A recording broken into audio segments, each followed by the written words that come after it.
আলহামদুলিল্লাহি রাব্বিল আলামিন আসসালাতু ওয়াসসালামু আলা খাতামিল আম্বিয়া ওয়াল মুরসালিন ওয়া আলা আলিহি তাইয়্যিবিন ওয়া আসহাবিহি তাহিরিন। সদর মাদিগি যুব সমাজের ব্যবস্থাপনায় আয়োজিত আজকের তাফসীরুল কোরআন মাহফিলের মহতরম সভাপতি হযরত উলামায়ে কেরাম, সুধীমণ্ডলী, তালেবানি উলুমে নবুওয়াত, দিনদার মুসলমান ভাইরা, আল্লাহ তাআলার শুকরিয়া আদায় করি যে আজকের এই মোবারক জলসায় হাজির হতে পারলাম। আলহামদুলিল্লাহ। তাফসীরুল কোরআন, আল্লাহর কালাম কোরআনুল কারীমের তাফসীর। মুসলমানদের ঘরে কোরআন শরীফের তাফসীর নাই। আলেম ওলামাদের বাদ দিলে আমরা যারা সাধারণ মানুষ, আমাদের ঘরে কোরআন শরীফের তাফসীর নাই। নাই নাই দুই একজনের থাকতে পারে, জীবন শেষ হয়ে গেল, আমাদের ঘরে আল্লাহর কালামের বাজার ভর্তি। বাংলা তাফসীর, উর্দু তাফসীর, আরবি তাফসীর, ইংরেজি তাফসীর পর্যন্ত আছে। ইবনে কাসির ইংরেজি হয়ে গেছে, আমি দিল্লিতে দেখছি, বাংলাদেশেও আসছে ইবনে কাসিরের ইংরেজি আসাহ তাফসীর রাবায়াতান ইবনে কাসির। আমাদের প্রিয় নবী, বিশ্ব নবী রাহমাতুল লিল আলামিন হযরত মুহাম্মদ সাল্লাল্লাহু আলাইহি ওয়াসাল্লামের জীবনী, কালজয়ী আদর্শ, এই সিরাতুন নবী মুসলমানদের ঘরে নাই। হাতে হাতে মোবাইল আছে, অ্যান্ড্রয়েড মোবাইল, দামি মোবাইল আছে, 200 টাকা দামের, 300 টাকা দামের রসুলের সিরতের কিতাব মুসলমানদের ঘরে নাই। আমরা নামে মাত্র মুসলমান। আল্লাহ তাআলা আমাদেরকে খাঁটি মুসলমান বনার তৌফিক দান করুন, আমিন। আমরা আল্লাহরে মহাব্বত করি, রাসূলুল্লাহ সাল্লাল্লাহু আলাইহি ওয়াসাল্লামকে আমরা মহাব্বত করি, সাহাবায়ে কেরামদের মহাব্বত করি, আলেমদেরকে আমরা মহাব্বত করি। এই মহাব্বত মৃত্যু পর্যন্ত অক্ষুণ্ণ এবং অটুট থাকুক, আমিন। আমাদের প্রিয় নবী, বিশ্ব নবী রাহমাতুল লিল আলামিন, শ্রেষ্ঠতম রাসূল, লাকাদ কানা লাকুম ফি রাসূলিল্লাহি উসওয়াতুন হাসানাহ, আল্লাহর রাসূলের জীবনে রয়েছে আমাদের জন্য উত্তম আদর্শ। উত্তম আদর্শ। আমরা আল্লাহর রাসূলকে মহাব্বত করি, দেখি নাই, সাহাবায়ে কেরামকে দেখি নাই, তাবিঈন, তবে তাবিঈন, আইম্মে মুজতাহিদিনকে আমরা দেখি নাই। আমরা একমাত্র আল্লাহর কালামের মাধ্যমে, সিরতের মাধ্যমে, হাদিসের মাধ্যমে আল্লাহর রাসূলের সাথে পরিচিত হয়েছি। আমাদের জানের চাইতেও, আমাদের সম্পদের চাইতেও মুসলমানদের কাছে আল্লাহর রাসূলের ইজ্জতের দাম বেশি। সালারে কারওয়া হে মেরে হেজাজ আপনা, উস নাম সে হে বাকি আরামে যা হামারা। কোটি কোটি মুসলমানের অন্তরে যে নাম উচ্চারণ করলে হৃদয়ের ভিতরে, অন্তরের ভিতরে বেহেশতের সুগন্ধি পাওয়া যায়, তার নাম মুহাম্মদ, মুহাম্মদ সাল্লাল্লাহু আলাইহি ওয়াসাল্লাম। সম্মানিত হাজরিন, আমার এই দেশে কিছুদিন পর পর থেমে থেমে আল্লাহ রাসূল সাল্লাল্লাহু আলাইহি ওয়াসাল্লাম, সাহাবায়ে কেরাম, মাদ্রাসা লই, উলামায়ে কেরাম লই আজে বাজে লেখালেখি, আজে বাজে বলা বলি ফ্যাশন হয়ে দাঁড়িয়েছে। এই 2011 সাল থেকে, 10 সাল থেকে আমরা ময়দানে, আমরা দাবি করে আসছি, this practice, this heinous practice must be stopped. এই ঘৃণ্য তৎপরতা, এই বিকৃত সংস্কৃতি বন্ধ করতে হবে। আমরা দাবি করেছি বারে বারে। আমার দেশের একটা জাতীয় পত্রিকায় হযরত আবু হুরায়রা রাদিয়াল্লাহু তাআলা আনহুকে লই কার্টুন আঁকা হয়েছে। আমরা তো খুব ভুলে যাই, তাড়াতাড়ি ভুলে যাই। দাড়ি লই, টুপি লই, মিসওয়াক লই, বাংলাদেশের নামী পত্রিকার প্রথম পাতায় কার্টুন ছাপা হয়েছে। এই কার্টুনিস্ট ঢাকা বিশ্ববিদ্যালয়ের শিক্ষক। আপনি পৃথিবীর কোন দেশে, বার্মাতে বৌদ্ধ,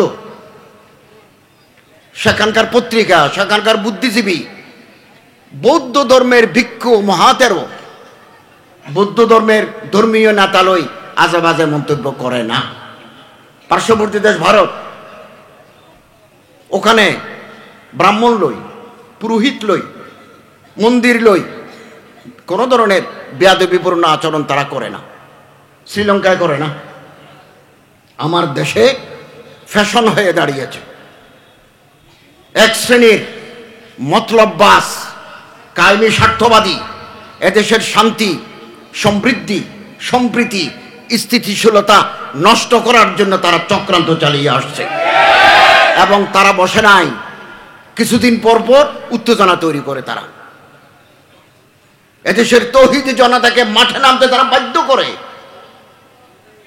আমরা বারবার দাবি করে আসছি, কঠিন কঠোর আইন তৈরি করতে হবে।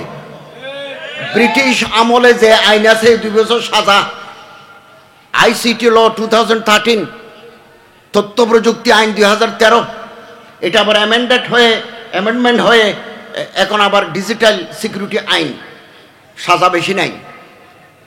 আমরা দাবি করছি যে কোনো ধর্ম, এটা হিন্দু ধর্মর রাম লই, রামায়ণ লই যদি কেউ বেয়াদবি করে, সীতা লই, সরস্বতী লই যদি কেউ বেয়াদবি করে, তাকেও আইনের হাতে সুপর্দ করতে হবে।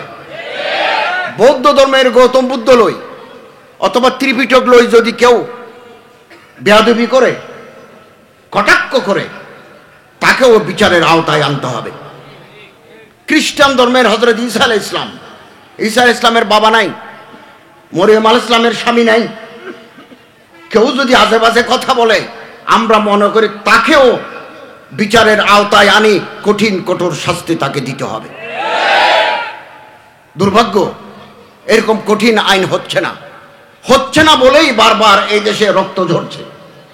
কিছুদিন পর রক্ত ঝরছে। ভোলার বোরহানউদ্দিন, কক্সবাজারের রামু, ব্রাহ্মণবাড়িয়ার নাসরিনগর, একই সূত্রে গাথা। কিছু ধান্দাবাজ লোক এই দেশে উত্তেজনা তৈরি করি গোলা পানিতে মাছ শিকার করতে চায়। আমরা বারবার এটা লক্ষ্য করেছি।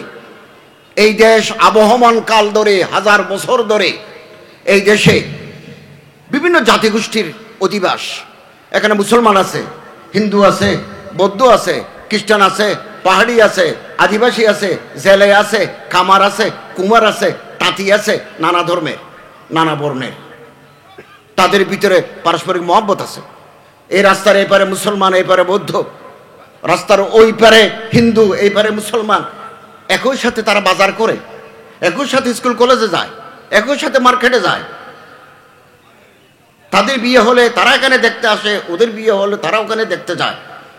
এরকম একটা সম্প্রীতি, সৌহার্দ্যের পরিবেশ এই বাংলায় বিরাজ করছে। এটাকে নষ্ট করে আরেকটা গুজরাট, কাশ্মীর বানাতে চায় স্বার্থান্বেষী মহল। আমাদেরকে সচেতন থাকতে হবে। মনে করেন মিছিল হচ্ছে, মিছিলের সামনে স্লোগান দিয়ে যাচ্ছে, পিছন থেকে আরেকজনে 2-4-5 জনে মিলে ঢিল মারি দিল, আগুন ধরাই দিল। সামনের লোকেরা জানে না, দোষটা আসলো সামনের মানুষের উপরে। আমরা এবার লক্ষ্য করেছি, হাটহাজারী মাদ্রাসার পাশে সীতারামের মন্দির, হাটহাজারীর ছাত্ররা একজনের হাত একজনে ধরে মানববন্ধন করে মন্দিরের হেফাজত করেছে। পটিয়া মাদ্রাসার ছাত্ররা পটিয়া টাউনে মন্দিরের সামনে দাঁড়ায় মানববন্ধন করি হেফাজত করেছে। আমাদের আরো সচেতন হতে হবে। কারা?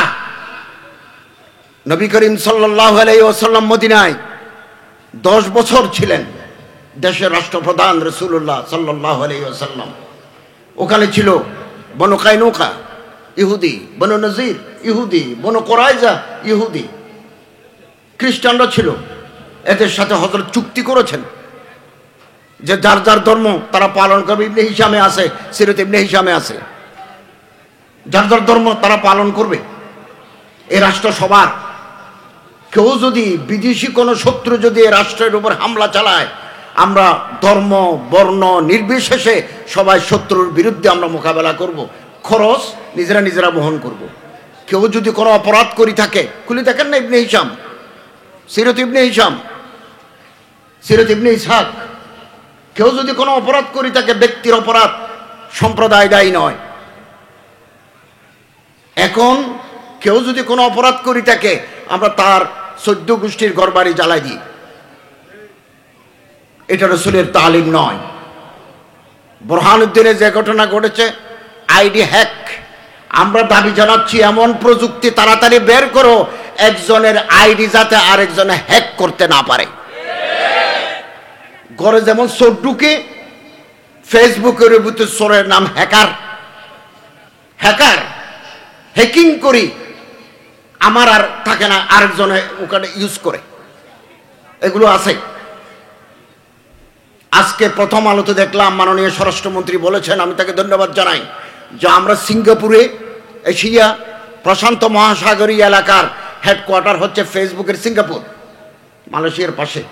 সিঙ্গাপুরে বাংলাদেশ সরকারের কাছ থেকে চিঠি গেছে, উত্তর পাঠাইছে।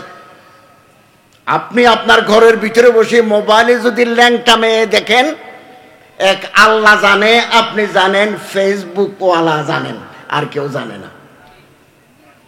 1 মাসের যদি রিপোর্ট নেয় বলবে ওই কম্পিউটার থেকে, জোরারগঞ্জের ওই সদর মাদিগির বাজারের ওই কম্পিউটার থেকে রাত 1:30টার সময় তুমি ল্যাংটা মেয়ে দেখেছো। Everything is recorded. এখন কিছু লুকাবার পথ নাই। সিঙ্গাপুর থেকে রিপোর্ট চলে আসছে, হ্যাকার হ্যাকিং করছে কে? স্বরাষ্ট্রমন্ত্রী বলছেন আমরা তাকে চিহ্নিত করেছি, তাকে গ্রেফতার করার পরে তার পরিচয় জানিয়ে দেব। আমরা অপেক্ষা করছি। যিনি হ্যাকিং করেছেন, আতুল মুমিনকে লই, ওলামায়ে কেরামকে লই আজে বাজে কথা বলার প্র্যাকটিস বন্ধ করে দিতে হবে। এবং এটা করি ধর্মে ধর্মে ক্লেশ, ধর্মে ধর্মে ক্লেশ, 1000 বছরের সম্প্রীতি বিনষ্ট, বাড়ি ঘরে ভাঙচুর, এটা কোনোদিন ইসলাম অনুমোদন করে না। এগুলো করতেছে তৃতীয় কোনো শক্তি, তাদের মতলব আছে। এ মতলববাজদের কালো হাত সরিয়ে দিতে হবে। সম্মানিত হাজেরিন, আমরা অপেক্ষা করে আছি। আমরা আজকেও দাবি জানাচ্ছি নতুন আইন তৈরি করতে হবে। বাংলাদেশের সীমানার ভিতরে ফেসবুকে, টুইটারে, ব্লগে, টেলিভিশনে, পত্রিকায়, রেডিওতে কোনো ব্যক্তির প্রতি, কোনো ধর্মের প্রতি, ধর্মীয় কোনো মুরব্বীর প্রতি, ধর্মীয় কোনো কিতাবের প্রতি কোনো ধরনের বেয়াদবি, কটূক্তি, উপহাস, ব্যঙ্গ করা, এমন আইন তৈরি করতে হবে, ফাঁসিতে ঝুলিয়ে তার মৃত্যুদণ্ড কার্যকর করতে হবে। বিচার হয় না, বিচার হতে দেরি হয়। ইংরেজিতে একটা প্রবাদ আছে, justice is delayed, justice is denied. বিচার যদি দেরি হয় তাহলে আর বিচার করার অর্থ থাকে না। বিচার খুব তাড়াতাড়ি করতে হবে। ঢাকা বিশ্ববিদ্যালয়, আমার প্রযুক্তি বিশ্ববিদ্যালয়, ইঞ্জিনিয়ারিং ইউনিভার্সিটি ঢাকা, বুয়েট, বাংলাদেশের বয়স 50 বছর, আমার বয়স 63 বছর। আমি চট্টগ্রাম বিশ্ববিদ্যালয়ের ছাত্র, অনার্স করেছি, MA করেছি, PhD করেছি, কলেজে শিক্ষকতা করছি আজকে 26 বছর। কত ভাই বন্ধু আমরা হারিয়েছি। কেন? কলেজে পাঠালে, বিশ্ববিদ্যালয়ে পাঠালে কেন আমার ছেলে আমার ভাইকে মরতে হবে? কেন? কোন দেশে বাস করি আমরা? স্বাধীন হওয়ার পর থেকে এই পর্যন্ত 154 জন ছাত্র বিশ্ববিদ্যালয় কলেজের ক্যাম্পাসে মারা গেছে। আরেক দল আসি তারে পিটিয়ে গুলি করে মেরে ফেলেছে। চট্টগ্রাম বিশ্ববিদ্যালয় মেডিকেল কলেজে মেরে ফেলেছে। ঢাকা বিশ্ববিদ্যালয়ে 74 জন, চট্টগ্রাম বিশ্ববিদ্যালয়ে 21 জন, রাজশাহী বিশ্ববিদ্যালয়ে মোট 154 জন। একটারও বিচার হয় নাই। আমরা দাবি করছি আজকে যদি বিচার হইত তাহলে আবরার এভাবে নৃশংসভাবে আবরারকে প্রাণ হারাতে হতো না। আপনি কল্পনা করতে পারবেন? বুয়েটের স্টুডেন্ট, SSC-তে A+, গোল্ডেন, HSC-তে A+, এর ভিতরে যারা টপ বাছাই করা ছাত্ররা বুয়েটে ভর্তি হয়। কারা তাদের হাতে অস্ত্র তুলে দিল? গরিব মানুষের ছেলে, জয়পুর হাটের ভ্যান গাড়ির চালকের ছেলের নাম আকাশ। ইলেকট্রিক বাতি জ্বালাবার পয়সা নাই, কেরোসিন জ্বালিয়ে লেখাপড়া করতো। মানুষ চাঁদা তুলে, লোকাল চেয়ারম্যান চাঁদা তুলে ওনারে বুটি ভর্তি করাই দিছে। আজকে আবরারকে পিটিয়ে তারা মারলো, 19 জনের বিচার হবে, তাদের স্টুডেন্ট লাইফ শেষ, ছাত্র জীবন শেষ। ফাঁসি না হলেও যাবজ্জীবন হবে, 8-10 বছর করে সাজা হবে, জীবন শেষ। আবরারও গেল, 19 জন মেধাবী ছাত্রও গেল। এরা সবাই আমাদের সন্তান, আবরারও আমাদের সন্তান, যারা মেরেছে তারাও আমাদের সন্তান। আমাদের সন্তানদেরকে কারা মাস্তান বানালো? কারা কারা বানালো? এই অসুস্থ সংস্কৃতি বন্ধ করতে হবে, আমাদের বন্ধ করতে হবে। ঢাকা বিশ্ববিদ্যালয়ে আবু বকর নামে যে ছেলেটি মারা গেল, MA পরীক্ষা দেওয়ার পরে, রেজাল্ট হওয়ার পরে দেখা গেল ফার্স্ট ক্লাস পেয়েছে। বিশ্ববিদ্যালয়ের শিক্ষক হতে পারতো, গভর্নমেন্ট অফিসার হতে পারতো, তার জীবন শেষ। বুয়েটে যে সনি মারা গেল, তার যদি বিচার হতো, বিচার যদি না হয় একই ঘটনা বারবার পুনরাবৃত্তি ঘটবে। আমি বারবার কথা বলতে চাচ্ছি, exemplary punishment must be awarded to the culprits. শাস্তি দিতে হবে। শাস্তি যদি না পায়, অপরাধীরা মনে করে কি মারলে কি হয়। আমরা এই দেশে বিভিন্ন ধর্মের লোক একসাথে বাস করি, 1000 বছর ধরে। আমরা কিয়ামত পর্যন্ত বাস করতে চাই, একসাথে থাকতে চাই। আমরা এক দেশ, এটা প্লুরালিস্টিক সোসাইটি, বহুত্ববাদী সমাজ। পৃথিবীর বহু দেশ, মালয়েশিয়া, ইন্দোনেশিয়া, চায়না, থাইল্যান্ড।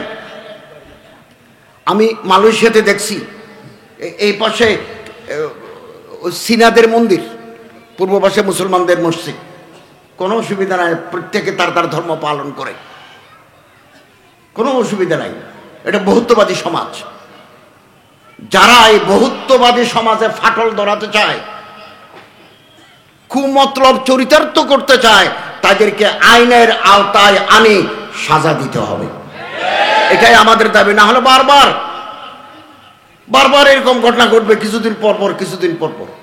একথা মনে রাখতে হবে, হযরত মুহাম্মদ সাল্লাল্লাহু আলাইহি ওয়াসাল্লামকে, সাহাবায়ে কেরামদেরকে, উম্মাহাতুল মুমিনিনদেরকে, আহলে বাইতে রাসূলকে পৃথিবীর মুসলমানরা নিজের জানের চাইতে বেশি মহব্বত করে। সালারে কারওয়া হে মিরে হেজাজ আপনা, উস নাম সে হে বাকি আরামে যা হামারা। অতএব আমরা দাবি জানাচ্ছি, আমাদের সচেতন হতে হবে। তৃতীয় কোনো শক্তি যাতে একটা সুস্থ শৃঙ্খল আন্দোলনকে যেন ব্যর্থ করে দিতে না পারে। হুজুর আকরাম সাল্লাল্লাহু আলাইহি ওয়াসাল্লাম বলেন, মান আযা যিম্মিয়ান, কোন মুসলমানদের দেশে কোন মুসলমানকে যদি কেউ কষ্ট দেয়, আমি মুহাম্মদ কিয়ামতের দিন ওই অপরাধী মুসলমানের বিরুদ্ধে আল্লাহর কাছে বিচার দায়ের করব। সম্মানিত হাজরিন, হযরত আবু বকর, হযরত ওমর, হযরত উসমান, হযরত আলীর জামানায় উমাইয়া খেলাফতের 89 বছর, আব্বাসীয় খেলাফতের 500 বছর, বহুত্ববাদী সমাজ, বিভিন্ন জাতি গোষ্ঠী ধর্মের মানুষ একসাথে থাকছে। হযরত ওমর রাদিয়াল্লাহু তাআলার জামানায় এরকম মুসলমানদের নিরাপত্তা দিতে পারে নাই। ওদের কাছ থেকে যে জিজিয়া নিত, নিরাপত্তা ট্যাক্স, সিকিউরিটি ট্যাক্স, এগুলো ফেরত দিয়েছেন। হযরত ওমর ইবনে আব্দুল আজিজের জামানায় নাজরান, সৌদি আরবের জায়গার নাম নাজরান, ওখানে খ্রিস্টান বেশি, তারা কাপড়ের ব্যবসা করত, ট্যাক্স দিত রাসূলের জামানা থেকে নির্ধারিত হারে।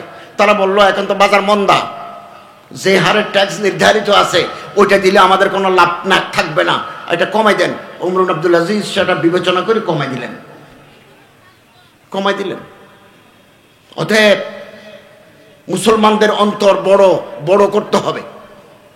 এই দেশ প্রত্যেকের, আমরা হিন্দু, বৌদ্ধ, খ্রিস্টান, মুসলমান, আলেম, ওলামা, আমরা সবাই এই দেশকে ভালোবাসি। কিন্তু আমার রাসূলের বিরুদ্ধে, ওলামায়ে কেরামের বিরুদ্ধে, কোরআন শরীফের বিরুদ্ধে সামান্যতম বেয়াদবিও 1 সেকেন্ডের জন্য আমরা বরদাস্ত করব না। আমাদের বিশ্বনবী হযরত মুহাম্মদ সাল্লাল্লাহু আলাইহি ওয়াসাল্লাম শ্রেষ্ঠতম রাসূল। হযরতের সাথে যারা ছিলেন তাদের নাম সাহাবা, আসহাবে রাসূল। আল্লাহ তাআলা কিছু লোককে বাছাই করেছেন আল্লাহ রসুলের সান্নিধ্য পাওয়ার জন্য। আখতারাকুম লিসহবতি নবিয়িহি, নবীদের সহবত প্রাপ্তির জন্য আল্লাহ তাদেরকে বাছাই করেছেন, তাদের নাম সাহাবা। তাদের ইসার, তাদের কোরবানি, তাদের ন্যায়নিষ্ঠা, তাদের জ্ঞানবোদ্ধা, তাদের তাকওয়া, তাদের আল্লাহর ডর, তাদের খুশু হুজু দুনিয়াতে নজির নেই সাহাবা। এবং হযরত আবু হুরায়রা রাদিয়াল্লাহু তাআলা আনহুর মতো সাহাবী না খেয়ে পেটে পাথর বেঁধে হযরতের দরবারে পড়ে থাকতেন হাদিস শোনার জন্য। আজকে হযরত আবু হুরায়রা রাদিয়াল্লাহু তাআলা বর্ণিত হাদিসের সংখ্যা অসংখ্য। বিয়ে পর্যন্ত করতে চান নাই। হযরত বিয়ে করলে তো সংসার করতে হবে, আপনার সারি সংসার করতে তো মন চায় না। এর নাম আবু হুরায়রা রাদিয়াল্লাহু তাআলা। এরকম একজন নয়, শত শত। এই সমস্ত সাহাবায়ে কেরাম আল্লাহর রসুলের এটা হতে প্রদীপ্ত আলোক শিখা চেরাগ, ওই চেরাগ থেকে তারা নূর নিয়েছেন, আলো নিয়েছেন সাহাবায়ে কেরাম। এই সাহাবায়ে কেরামের পথ মুসলিম জাতির মুক্তির পথ।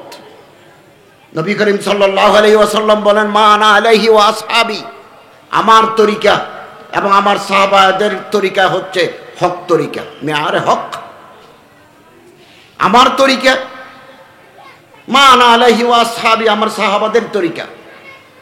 ইসলামের ১৫০০ বছরের ইতিহাসে যারা বুকের তাজা রক্ত দিয়ে যুদ্ধের ময়দানে ইসলামের ঝান্ডাকে ঊর্ধ্বে তুলে ধরেছেন, তাদের নাম সাহাবায়ে কেরাম। আমি বদরের মাঠে গেছি, চোখের পানি ধরে রাখতে পারি নাই। ১৬৫ কিলোমিটার দূর মদিনা থেকে বদর, শহীদদের শহাদাদের লিস্টি আছে রাস্তার উপরে, পাথরের উপর লেখা, বিশাল ময়দান, ঘেরাও, পাকা দেওয়াল দিয়ে ঘেরাও, মাঝখানে তাদের কবর আছে। তাদের জীবন যৌবন ইসলামের জন্য তারা কোরবান করে দিয়েছেন। এই সাহাবায়ে কেরাম ইজ্জত করা, মোহাব্বত করা প্রতিটি মুমিনের দায়িত্ব, কর্তব্য, ঈমানি চেতনার প্রতীক। নবী করিম সাল্লাল্লাহু আলাইহি ওয়াসাল্লাম বলেন, আকরিমু আসহাবি, আমার সাহাবাদের তোমরা ইজ্জত করো, ফাইন্নাহুম খিয়ারুকুম, তোমাদের মধ্যে সর্বোত্তম ব্যক্তি হচ্ছে সাহাবা। সাহাবা। আমি গত বছর মক্কা শরীফে যাই, হযরত আব্দুল্লাহ ইবনে ওমর রাদিয়াল্লাহু তাআলার বাড়িতে গেছি, ওনার কবরও জিয়ারত করছি, পাহাড়ের উপর বাড়ি, ভাঙা বাড়ি। হযরত আব্দুল্লাহ ইবনে জুবাইরের বাড়িতে গেছি মদিনায়, এটা আবার পুনরায় তৈরি করা হচ্ছে, ওখানে গেছি। কাব ইবনে আশরাফের বাড়িতে গেছি, ইহুদি, রসুলের দুশমন, ওনার বিটাতেও গেছি। সাহাবায়ে কেরামদের প্রতি মুহাব্বত। আল্লাহ রসুল সাল্লাল্লাহু আলাইহি ওয়াসাল্লাম বলেন, বুখারী মুসলিমের হাদিস, লা তাসুব্বু আসহাবি, আমার সাহাবাদের তোমরা গালমন্দ করো না, গালি দিও না, দোষ ধরবে না। আমাদের মুসলমানদের ভিতরে কিছু লোক আছে, আমরা সাহাবায়ে কেরামের দোষ তালাশ করি। এটা জঘন্যতম মানসিকতা। কিয়ামতের লক্ষণের ভিতরে লক্ষণ হচ্ছে এই জমানার মানুষ আগের জমানার মানুষকে গালি দেবে, সমালোচনা করবে, সমালোচনা করে। নতুন বিয়ে করেছেন হযরত হানজালা, বিবাহিত স্ত্রীকে রেখে যুদ্ধের ময়দানে গেছেন, আর ফেরত আসেন নাই। আজকে যে জোরারগঞ্জ, সদমার দিঘিতে এতগুলো মুসলমান, ঠিক সময়ে মসজিদে আজান হয়, আমরা মসজিদে আল্লাহরে ডাকি, কোরআনের তাফসীর হয়, কোথায় মদিনা, কোথায় মেরিশরে, সদমার দিঘি। কারা এখানে নিয়ে আসলো, কারা ইসলামের বাতি জ্বালালো? এই সাহাবায়ে কেরাম, তাবিঈন, তাবে তাবিঈন, আইম্মে মুজতাহিদিন, উলামায়ে হক্কানি, উলামায়ে রাব্বানি, তাদের মেহনতের ফল। সাহাবায়ে কেরাম, আল্লাহ রাসূল সাল্লাল্লাহু আলাইহি ওয়াসাল্লাম বলেন, বুখারী মুসলিম মুত্তাফাক আলাইহি হাদিস, হযরত বলেন, লা তাসুব্বু আসহাবি, আমার সাহাবাদের তোমরা গালি দিও না, গালমন্দ করো না। লাউ আন্না আহাদাহুম আনফাকা মিসলা উহুদিন যাহাবান, উহুদের পাহাড় পরিমাণ সোনা যদি তোমরা দান করো, মা বালাগা, সাহাবায়ে কেরাম যদি মুদ মুদ্দা আহাদিহিম আও নসিফাহু, মিশকাত শরীফ। এক মুদ অথবা আধা মুদ, মিম দাল মুদ। সাহাবায়ে কেরাম মুদ কারে বলে? শারিহিনে হাদিসরা বলছেন 311 শতকের নাম এক মুদ। 311 শতকের নাম এক মুদ, 600 নয়। 4 ভাগের 1 ভাগের নাম মুদ, 1 কেজিরও কম। 1 কেজিরও কম দান করলে যে সওয়াব পাবে, তোমরা ওহুদের পাহাড় পরিমাণ সোনা যদি দান করো ওই মর্যাদায় পৌঁছতে পারবে না। তার নাম সাহাবা, তার নাম সাহাবা। সাহাবা রাদিয়াল্লাহু আনহু ওয়া রাযুয়ান, সাহাবায়ে কেরামরা মানুষ, তাদের ভুল ত্রুটি হতে পারে, কিন্তু কবরে যাওয়ার আগে আল্লাহ তাদের উপর রাজি, তারা আল্লাহর উপর রাজি। রাদিয়াল্লাহু আনহু ওয়া রাযুয়ান, তারা আল্লাহর উপর রাজি, আল্লাহ তাদের উপর রাজি। কবরে যাওয়ার সময় তারা পাক সাফ করে যাবেন। মিশকাত শরীফের হাদিস রজিনে আছে, রজিন। আল্লাহ রসুল বলেন, ও আমার সাহাবা, আমি আল্লাহরে বলেছি মিন ইখতিলাফি সাহাবি বাদা মামাতি, ইয়া আল্লাহ, আমি মারা যাওয়ার পরে আমার সাহাবায়ে কেরাম নানা বিষয় লই ইখতিলাফ করবে, আল্লাহ কি হবে তখন? আল্লাহ রসুল সাল্লাল্লাহু আলাইহি ওয়াসাল্লাম বলেন, ইন্দি, আমার কাছে আপনার সাহাবা কান্নাজুম ফিস সামা, আকাশের তারার মতো। আকওয়া বাযুহুম আকওয়া, কবিয়ুন বাযুহুম আকওয়া, একজনের চাইতে আরেকজন শক্তিশালী। সব তারা সমান নয়, কিছু বেশি জ্বলে, কিছু কম জ্বলে, কিছু দূরে দেখা যায়, কিছু কাছে দেখা যায়। সবগুলো আবু বকর নয়, সবগুলো ওমর নয়, সবগুলো ওসমান নয়, সবগুলো আবু উবাইদা বিন জাররাহ নয়। বড় আছে, ছোট আছে, কিছু শক্তিশালী, কিছু দূরে দেখা যায়। হযরত সাল্লাল্লাহু আলাইহি ওয়াসাল্লাম সাহাবিকান নজুম বিআইহিম ইক্তাদাইতুম ইহতাদাইতুম, আমার সাহাবারা আকাশের তারা। এই তারা দেখে যারা ঘাটে যেতে চায় তারা সন্ধান পাবে, সত্য পথের সন্ধান পাবে আমার সাহাবায়ে কেরামের যারা অনুসরণ করবে। আল্লাহ তাআলা আমাদের রাসূলের সাহাবায়ে কেরামের পথ অনুসরণ করার তৌফিক এনায়েত করুন, আমিন। বুখারী শরীফ, আমি আপনাদের খেদমতে আরজ করব, এটা মিশকাত শরীফ কিনেন, বেশি দাম নয়।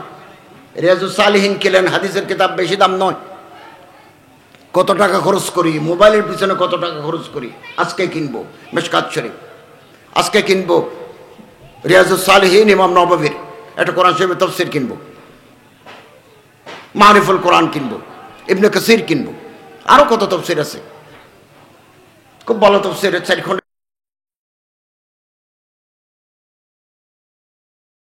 বদরের মাঠে, ওহদের মাঠে হযরতের গায়ে তীর আসবে বলে সাহাবায়ে কেরাম বুক লাগাই দিয়েছেন পিছনে। হযরত, তীর লাগলে আমার বুকে লাগুক, রসুলের শরীরে যেন দাগ না লাগে।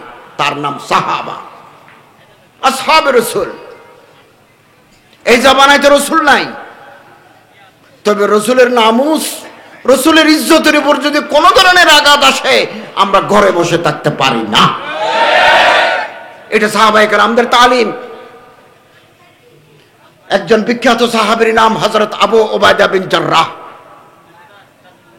কিতাবুল মাগাজি আছে, যারা মাদ্রাসায় পড়াচ্ছেন তারা দেখুন কিতাবুল মাগাজি। হযরত আবু উবাইদা বিন জাররাহ সেনাপতি, 300 জন সৈন্য লই বিশ্বনবী রাহমাতুল্লিল আলামিন বললেন, নদীর কিনারে এখান থেকে যাও, বেশ কিছু দূরে নদীর কিনারে কিছু মানুষের আনাগোনা লক্ষ্য করা যাচ্ছে। হতে পারে তারা শত্রু, তারা মদিনা আক্রমণ করার জন্য অগ্রবর্তী দল, তোমরা তাদেরকে ধরে নিয়ে আসবে, অথবা তারা যদি মোকাবেলা করতে চায় যুদ্ধ করবে। তো রসদ রওনা হয়ে গেল। একবার 300 জন সাহাবী এদিকে যায়, নদীর কিনারে আবার এদিকে যায়, তাদের দেখা নাই। অনেক দিন গেল, যা রসদ ছিল, খাবার ছিল, ফুরিয়ে গেল। বুখারী, মুসলিম, মুসনাদ আহমদ, তাফসীর ইবনে কাসির। কিছু খেজুর ছিল। হযরত আবু উবাইদা বিন জাররাহ রাসূলের সাহাবী, বললেন তোমরা খেজুরগুলো আমারে জমা দাও। জমা দিল। জমা দিয়ে যখন 300 জনের ভাগ করে দিল, জনের ভাগে 1-2টা করে পড়লো। এখন 2টা খেজুর খেয়ে তো সারাদিন থাকা যায় না, যোদ্ধা। ওট জবাই করে দিল। 9টা উট জবাই করলো, আস্তে আস্তে আস্তে আস্তে। এখন পরে চিন্তা করলো, এভাবে যদি উট জবাই করে দিই আমরা তো মদিনায় ফেরত যেতে পারবো না। ইসলামের জন্য আমরা তো এখন ধর্মের জন্য যারা কাজ করি সব জায়গায় ব্যবসায়িক চিন্তা আমাদের মাথার ভিতরে।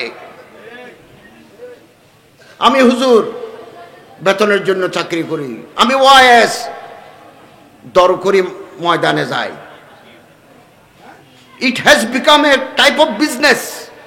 সাহাবায়ে কেরামের সে বলবলা, সে মহব্বত, সেই ইমানি চেতনা আমরা হারিয়ে ফেলেছি। আমাদের সেই ইমানি চেতনা আবার জাগ্রত করতে হবে। পয়সা আসবে, পয়সার জন্য আমরা পাগল হব না। পয়সা আমার পায়ের গোড়ায় সজিদা করবে পয়সা। হযরত আবু উবাইদা বিন জাররাহ বললেন, খেজুর তো নাই, উট জবাই বন্ধ, চলো এখানে কিছু গাছের পাতা দেখা যায়, কচি পাতা লই সিদ্ধ করে খাই। বুখারী শরীফের হাদিস। এই গ্রুপকে বলা হয় জাইশুল খাবাত, পাতাওয়ালা প্রতিনিধি দল। জাইশুল উসরা, বুখারী শরীফে আছে জাইশুল উসরা, এটা জাইশুল খাবাত, পাতাওয়ালা বাহিনী। কিন্তু ধৈর্য হারান নাই। রাজায়ে মাওলা মতলুব, আল্লাহকে রাজি করা হচ্ছে আমাদের উদ্দেশ্য, নবীর অর্ডার ক্যারি করা হচ্ছে আমাদের উদ্দেশ্য। তাদের নাম সাহাবা। যুদ্ধের ময়দান থেকে তারা পালিয়ে যান নাই।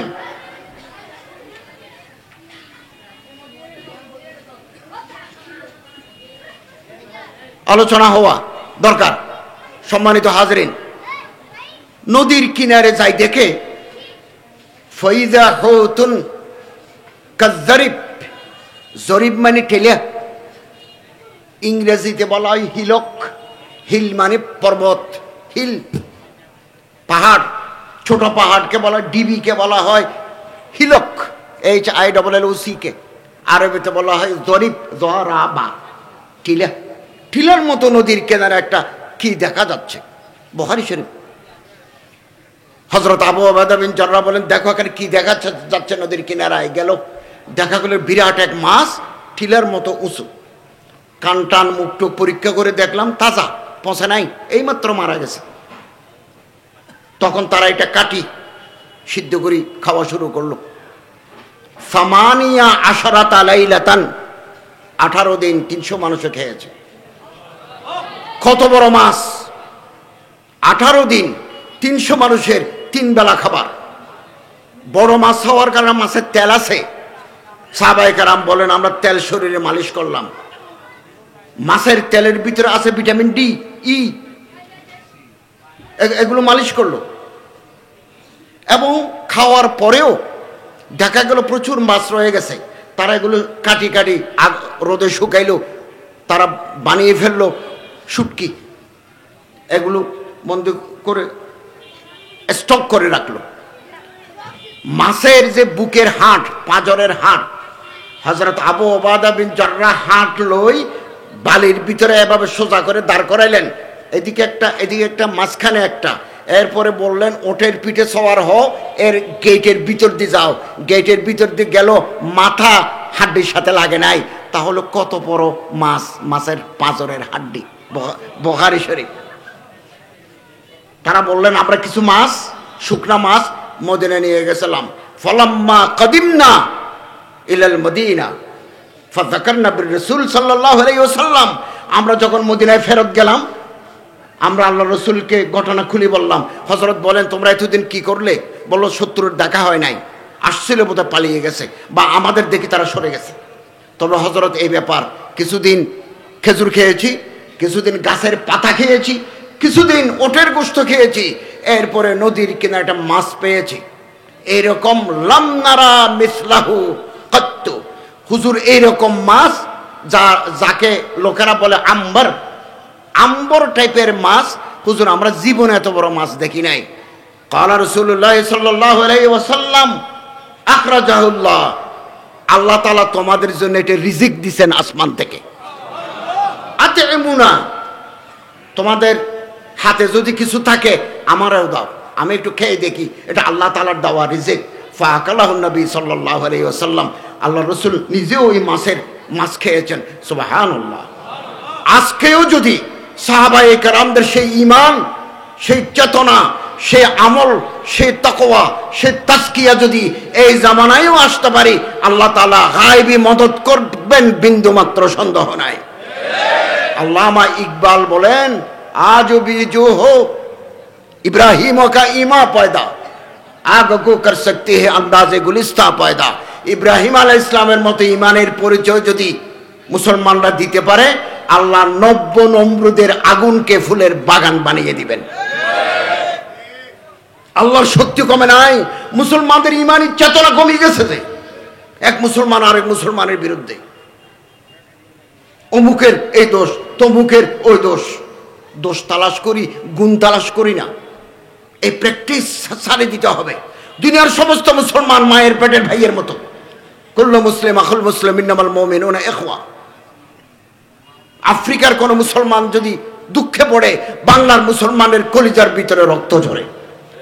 আরাকানের মুসলমানরা যখন বিপদগ্রস্ত, আমরা বাংলার মুসলমানকে দেখেছি ট্রাকে ট্রাকে খাবার নিয়ে টেকনাফ ছুটেছে মুসলমানরা। 5 লক্ষ মানুষ আছে উকিয়ে টেকনাফে, 12-13 লক্ষ আছে রোহিঙ্গা। স্থানীয় জনগণ সংখ্যালঘু হয়ে গেছে, বাইরের মানুষটা সংখ্যাগুরু হয়ে গেছে। তারপরও তারা দুঃখী মুসলমানরা তাদের জায়গা জমি ছাড়ে দিয়ে থাকার ব্যবস্থা করে। এর নাম ইসলামী ভ্রাতৃত্ববোধ। নবী করিম সাল্লাল্লাহু আলাইহি ওয়াসাল্লাম বলেন, লা তারজিউ বা'দা কুফারান ইয়াদরিবু বা'দুকুম রিকাবা বাস। আমি দুনিয়া থেকে যাওয়ার পরে তোমরা এক মুসলমান আর মুসলমান বুকে ছুরি মারবে না। আমরা তো একজন আরেকজনকে শেষ করে দিতে পারলে ভালো লাগে। আসুন অন্তরকে বড় করি এবং সংকীর্ণতা, কুপন্ডুকুতা ত্যাগ করি। এক হো মুসলিম हरम के पासबानी के लिए नाइलो के साहिल से लेकर ताबखा के काशगर। নীল নদীর কিনারা থেকে চীনের কাশগর, জিংজিয়াং, চীনের একটা প্রদেশের নাম জিংজিয়াং। আমি কিছুদিন আগে চীন গেছি, গুয়াংজু। আর কাশগর হচ্ছে জিংজিয়াং প্রদেশ, একটা জায়গার নাম কাশগর। মোল্লা আব্দুর রহমান কাশগরি আন্নাদবি, ওনার বাড়ি ওখানে। নীল নদী থেকে চীনের পাঁচিল পর্যন্ত মুসলমানরা এক হয়ে যেতে হবে আল্লাহর ঘরের পাহারাদারি করার জন্য। সম্মানিত হাজরিন, হযরত ওমর অসাধারণ সাহাবী, অসাধারণ। কোরআন শরীফের 21টা আয়াত, বিভিন্ন রাওয়ায়াত আছে 13টা, 14টা, 16টা, 21টা। তারিখুল খুলাফা আলী জালালউদ্দিন সিয়ুতিতে লেখা আছে 21টা, 6টা, 5টা, 9টা, 21টাও আছে। হযরত ওমর রাদিয়াল্লাহু তাআলা আনহু আরজু, হযরত ওমর যে কথা বলেছেন আল্লাহর কাছে সেটা পছন্দ হয়েছে। আল্লাহ জিব্রাইলের মাধ্যমে ওমরের কথাটাকে ওহী বানাই রাসূলুল্লাহর কাছে নাজিল করেছেন। কি মানুষ! আল্লাহ রাসূল বলেন, ওমর যে রাস্তা দিয়ে হাঁটে সে রাস্তা দিয়ে শয়তান হাঁটে না। আপনারা একটু পয়সা খরচ কেটে কিতাব কিনবেন, আল ফারুক, আল্লামা সৈয়দ সুলাইমান শিবলি নোমানি, বাংলা আছে, মোল্লা মুহিউদ্দিন খান সাহেব বাংলা করছেন। আল ফারুক বিখ্যাত কিতাব, হযরত ওমর। আমি যখন মদিনা শরীফে যাই, আল্লাহ রাসূলের রওজায়ে আকদাস, হযরত আবু বকর, হযরত ওমর, বুক ফাটে যাইতে চায়। পৃথিবীর শ্রেষ্ঠ মহামানবরা এক জায়গায়, ওমর। আল্লাহ রাসূল বলেন, আমার পরে নবী আসবে না। যদি নবী আসতো আল্লাহ তাআলা ওমরকে নবী বানাতেন। নবী আসবে না, লা নবিয়্যা বা'দি। হযরত ওমরকে আল্লাহ কিভাবে পছন্দ করছেন, কিভাবে!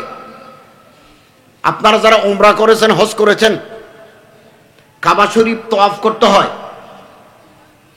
কাবা শরীফের এক পাশে আছে মাকাম ইব্রাহিম, ইব্রাহিম আলাইহিস সালামের পায়ের ছাপ আছে, একটা গ্লাসের ভিতরে। 8 কোটি টাকা খরচ করি, সৌদি গভর্নমেন্ট এটা গ্লাস বন্ধ করে রাখছে। ইব্রাহিম আলাইহিস সালামের পায়ের ছাপ এভাবে দেখলে দেখা যায় 2 পায়ের ছাপ আছে, পাথরের উপরে ছাপ। এটার নাম মাকাম ইব্রাহিম। ওখানে দোয়া করলে দোয়া কবুল হয়। রাসূলুল্লাহ সাল্লাল্লাহু আলাইহি ওয়াসাল্লামের জামানায় খানায়ে কাবার দরজা, এই পাশের দরজা একটা দেওয়াল দি, উঁচু দেওয়াল দি, মকামে ইব্রাহিম লই আবার ওই দরজার সাথে লাগাই দিছি। তওয়াফ করতে হয় মকাম ইব্রাহিমের বাইরে। যারা হজ করছেন, উমরা করছেন, তারা জানেন। একদিন আল্লাহ রসুল এবং হজরত ওমর তওয়াফ করছেন। হজরত ওমর বলেন, ইয়া রাসূলুল্লাহ, এই দেওয়ালটা ভাঙিয়ে দিলে কেমন হয়? জায়গা ছোট, মাতাফ। হাজী সাহেবরা যে জায়গা তওয়াফ করে তার আরবি নাম মাতাফ।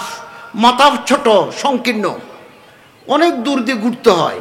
এই দেওয়ালটা যদি ভাঙিয়ে দিই, আল্লাহর ঘরের দরজা মকাম ইব্রাহিমের মাঝখানে প্রায় কত 28 মিটারের মতো জায়গা। এই জায়গাটার মানুষ নামাজ পড়তে পারবে, তওয়াফ করতে পারবে। সিত্তুন আলী তাইফিন, যারা তওয়াফ করে তারা 60টা নেকি পায়। আর 52 আলীল মুসল্লিন, যারা নামাজ পড়ে তারা 40টা নেকি পায়। ওয়া 20 আলীল নাজরিন, আল্লাহর কালাগরের দিকে নজর দিলে 20টা নেকি পায়। অতএব দেওয়ালটা তুলি দেন না। আল্লাহর পয়গম্বর বলেন, ওমর, ইব্রাহিম আলাইহিস সালামের জমানা থেকে এটা এভাবে ঘেরাও অবস্থায় আছে, ছোট দেওয়াল। আপনারা দেখছেন কাবা শরীফের পানি যে জায়গায় পড়ে, মিজাবের রহমত যে জায়গায় পড়ে, ওইটা ঘেরাও আছে, 2 হাত উঁচু দেওয়াল দিয়ে ঘেরাও। এটা কাবা শরীফের অংশ। এক জামানায় আরবদের টাকা ছিল না বলে কাবা শরীফকে ছোট করে বাঁধি ওইটাকে ছাড়িয়ে দিছে, কিন্তু এটা কাবার অংশ বলে ওখানে নামাজ পড়লে কাবা শরীফের ভিতরে নামাজ পড়ার সওয়াব পাওয়া যায়। বহু মানুষ ওখানে নামাজ পড়ে, ছোট জায়গা, এরকম ঘেরাও অবস্থায় আছে। আল্লাহ রসুল বলেন, আল্লাহর অর্ডার ছাড়া ওমর আমি হাত দেব না। কিন্তু হযরত ওমরের প্রস্তাব আল্লাহর কাছে পছন্দ হয়েছে। কিছুদিন পরে কোরআন শরীফের আয়াত নাজিল হলো, বিসমিল্লাহির রহমানির রহিম, ইত্তাখিযু মিন মাকাম ইব্রাহিম মুসাল্লা। হে রাসূল, আপনি দেওয়াল ভাঙিয়ে দেন যাতে মানুষ ভিতরে নামাজ পড়তে পারে। হযরত ওমরের আরজু আল্লাহর কাছে পছন্দ। আল্লাহ হযরত ওমরকে জান্নাতুল ফেরদৌসের আলা মাকাম নসিব করুন। হযরত ওমর বাক। হযরত ওমর যতদিন ছিলেন কাফের দুশমনেরা বাঘের মতো বই করেছে হযরত ওমরকে। হযরত ওমর যে রাস্তা দিয়ে হাঁটে সে রাস্তা দিয়ে শয়তান হাঁটে না। মেশকাত শরীফ। এই সমস্ত জীবনী আমাদের জন্য আইডল, আইকন। আমরা সাহাবায়ে কেরামদের জীবন অনুসরণ করব। একটু সামনে আসেন। অনেক মানুষ দাঁড়ায় রয়েছে, আপনি একটু জায়গা দেন, একরাম করেন, একরামুল মুসলিমিন, একটু একটু হরকত করেন, সামনে আসেন। পিছনের লোকেরা ভাইয়েরা বসতে চাচ্ছেন, তারা। সম্মানিত হাজরিন, হযরত ওমর রাদিয়াল্লাহু তাআলা মদিনায় একজন মুনাফিক ছিল। মুনাফিক আগের জমানায়ও ছিল, রসুলের জমানায় ছিল, হযরত ওমরের জমানায় ছিল, সাহাবায়ে কেরামের জমানায় ছিল, আমাদের জমানায়ও মুনাফিক আছে। আছে না নাই? আছে। মুনাফিক চেনা যায় না। মুনাফিকের মাথায় টুপি, মুনাফিকের মুখে দাড়ি, মুনাফিক জুব্বা গায়ে দেয়, চেনা যায় না। দুশমন চেনা যায়, মুনাফিক চেনা যায় না। দুশমনে ছুরি মারে বুকে, মুনাফিক ছুরি মারে পিঠে। দুশমনের চাইতে মুনাফিক শত্রু বেশি। আল্লাহর পয়গম্বরের জামানায় মুনাফিক আছে। উবাই ইবনে সালুল, আব্দুল্লাহ ইবনে উবাই ইবনে সালুল মদিনার মুনাফিক। কোরআন শরীফের তাফসীরে আছে, তারিখুল খুলাফা আলী জালালউদ্দিন সুয়ুতী কিতাবে আছে। রাসূলুল্লাহ সাল্লাল্লাহু আলাইহি ওয়াসাল্লামকে কষ্ট দিয়েছে মুনাফিক। উহুদের যুদ্ধের সময় আল্লাহ রাসূল 1000 মানুষ লই যুদ্ধ করতে গেছেন। মাঝখানে আব্দুল্লাহ ইবনে উবাই হযরতের সাথে কথা কাটাকাটি দি 300 জন লই পালিয়ে গেছে। 700 জন লই হযরতকে যুদ্ধ করতে হয়েছে উহুদের মাঠে। হযরতের দন্দা মুবারক শহীদ হয়ে গেল। মুনাফিকের মুখে মিষ্টি, মুনাফিক কথা গুছাই বলতে পারে। মুঁহ মে শেখ ফরিদ, বগল মে ইট। বগল মে ইট, এটা মুনাফিকের লক্ষণ। ইজা হাদ্দাসা কাযিবা ওয়া ইজা ওয়াদা আখলাফা ওয়া ইজা তুমিনা খানা, এরকম মুনাফিকের লক্ষণ। আব্দুল্লাহ ইবনে উবাই ইবনে সালুলের ছেলের নামও আব্দুল্লাহ, ও মুসলমান, রাসূলুল্লাহর খাদেম। আব্দুল্লাহ ইবনে উবাই ইবনে সালুল একদিন মারা গেছে। মদিনার প্রেসিডেন্ট হতে চেয়েছিল, আল্লাহর পয়গম্বর থাকার কারণে তার আশা পূরণ হয় নাই। মুনাফিক, নেফাক। ছেলের নামও আব্দুল্লাহ। ছেলে আসে আল্লাহ রসুলকে বললেন, ইয়া রাসূলুল্লাহ, আমার বাবা মারা গেছেন, তো আমার আরজু, আমি জানি আমার বাবা আপনারা কষ্ট দিয়েছেন, আমার আরজু, আমার আকাঙ্ক্ষা, আমার বাবার জানাজাটা আপনি পড়াবেন। কোরআন শরীফের তাফসীর। বিশ্বনবী রাহমাতুল আলামিন সাইয়্যিদুল মুরসালিন, পৃথিবীর কোটি কোটি মানুষের হৃদয়ের স্পন্দন, আল্লাহর পয়গম্বর বলেন, ঠিক আছে তুমি পেরেশান হইও না, আমি জানাজা পড়াবো। আমার জামাটা নিয়ে যাও। ইবনে কাসিরে আছে, আর বিভিন্ন তাফসীরে আছে, আমার জামাটা নিয়ে যাও। এই জানাজা দিয়ে তোমার বাবাকে গোসল দেওয়ার পরে আমার এই জামা দিয়ে ওরে কাফন দিবে, আর রেডি হয়ে গেলে আমারে খবর দিবা, আমি যাব। আল্লাহর পয়গম্বর সাল্লাল্লাহু আলাইহি ওয়াসাল্লাম তৈরি হয়ে গেছেন জানাজার নামাজ পড়াবার জন্য। জানাজার নামাজ পড়াবেন, মুনাফিকের জানাজার নামাজ। হযরত ওমর আসি বলে, ইয়া রাসূলুল্লাহ, আব্দুল্লাহ ইবনে উবাই 1 নম্বর, 2 নম্বর, 3 নম্বর, 4 নম্বর, 5 নম্বর, 6 নম্বর, 7 নম্বর এভাবে আমাদের দুশমনি করেছে, আপনাকে দাঁড়াতে দেয় নাই, ইসলামের জঘন্যত দুশমন, আপনি তার জানাজার নামাজ পড়াবেন না। আল্লাহর পয়গম্বর সাল্লাল্লাহু আলাইহি ওয়াসাল্লাম বলেন, আল্লাহ তো আমারে মানা করেন নাই, ইস্তাগফির লাকুম ওয়ালা তাস্তাগফির লাকুম। আল্লাহ বলছেন আপনি জানাজার নামাজ পড়তেও পারবেন, নাও পড়তে পারবেন। ইন তাস্তাগফির লাকুম 70 মাররা, আপনি যদি 70 বারও জানাজার নামাজ পড়েন আমি তারে মাফ করব না। কিন্তু আল্লাহ তো আমারে এজাজত দিছেন, এখতিয়ার দিছেন, আমি পারবো, নাও পারবো। আল্লাহ যদি একথা বলতেন, তাফসীরে আছে, তুমি যদি যার 70 বার জানাজা পড়ো, 70 বার আমি তারে মাফ করে দেব। বিশ্বনবী রাহমাতুল্লাহ আলামিন বলেন, আমি 70 বার জানাজা পড়াই আব্দুল্লাহ ইবনে উবাইকে জান্নাতে পাঠিয়ে দিতাম। রহমতের লিল আলামিন সাল্লাল্লাহু আলাইহি ওয়াসাল্লাম। এবার হযরত ওমর জানাজার নামাজ পড়তে গেছেন। জানাজার নামাজ পড়ি আসার সময় কোরআন শরীফের আয়াত নাজিল হয়ে গেল। হযরত ওমরের আরজু, সাহাবী রাসূল, লা তুসাল্লি আলা আহাদিকুম, আছে না কোরআন শরীফে, মাতা লা তুসাল্লি আলা আহাদিকুম, হে রাসূল, আজ থেকে আপনি আর মুনাফিকের জানাজা পড়তে পারবেন না। লা তাকুম আলা কবরিহি, মুনাফিকের কবরও জিয়ারত করতে পারবেন না। হযরত ওমরের আরজু মতে আল্লাহর নিষেধাজ্ঞা জারি হয়ে গেল আল্লাহ রাসূল সাল্লাল্লাহু আলাইহি ওয়াসাল্লামের উপরে। আল্লামা জালালউদ্দিন সৈয়দী, ওমরের প্রস্তাব আল্লাহর কাছে পছন্দ। বিশ্ববিখ্যাত মুফাসসিরে কোরআন আল্লামা মুহাম্মদ ইবনে আহমদ আনসারী আল কুরতুবী এই আয়াতের তাফসীরে লিখেছেন, হযরত জামা দিলেন কেন, জানাজা পড়ালেন কেন, পয়গম্বরের কোন আমল হিকমত থেকে খালি নাই। হযরত আব্বাস, আব্দুল্লাহ ইবনে আব্বাসের বাবা, রাইসুল মুফাসসিরিন, হযরত আব্বাস রাদিয়াল্লাহু তাআলা আনহু বদরের যুদ্ধে গ্রেফতার হয়ে গেল। সাইজে মোটা, সাইজে মোটা, ধাক্কা ধাক্কির ভিতরে ওনার জামা ছিঁড়ে গেছে। রশিদি জোরে কষি বাঁধি মদিনা নিয়ে আসছে বদর থেকে। আল্লাহ রসুল যাওয়ার সময় দেখছে যে চাচারে মুসলমানরা জোরে মানছে, বলল যে রশিটা একটু নরম করে দাও, উনি কষ্ট পাচ্ছেন, মোটা মানুষ। আর তোমাদের ভিতরে একটু মোটা লম্বা কোনো মানুষ থাকলে তারা একটা জামা দাও না, আমার চাচার জামাটা তো ছিঁড়ে গেছে, আমি দেখলাম আসার সময়। এখন সাহাবারা জেনারেল সাইজ, বেশি মোটা নয়। আব্দুল্লাহ ইবনে উবাই ইবনে সুলুল মোটা লম্বা মুনাফিক, ও বলল, হযরত জামা তো সাধারণ জামা, তো কুর্তা তো ওনার গায়ে হয় না, হুজুর আমি মোটা সোটা আছি, আমারটা দেবো নাকি? আল্লাহ রসুল বলল, দাও না, দেখো না হয় কিনা। তো আব্দুল্লাহ, হযরত আব্বাসকে আব্দুল্লাহ ইবনে উবাই ইবনে সুলুল মুনাফিক একটা জামা দিছিলেন। মারা যাওয়ার পরে আল্লাহ রসুল সেই জামাটা বদলা দিলেন। ওই যে হযরত আব্বাসকে দিয়েছিলেন, মারা যাওয়ার পরে আল্লাহ রসুল সে বদলা দিয়েছেন।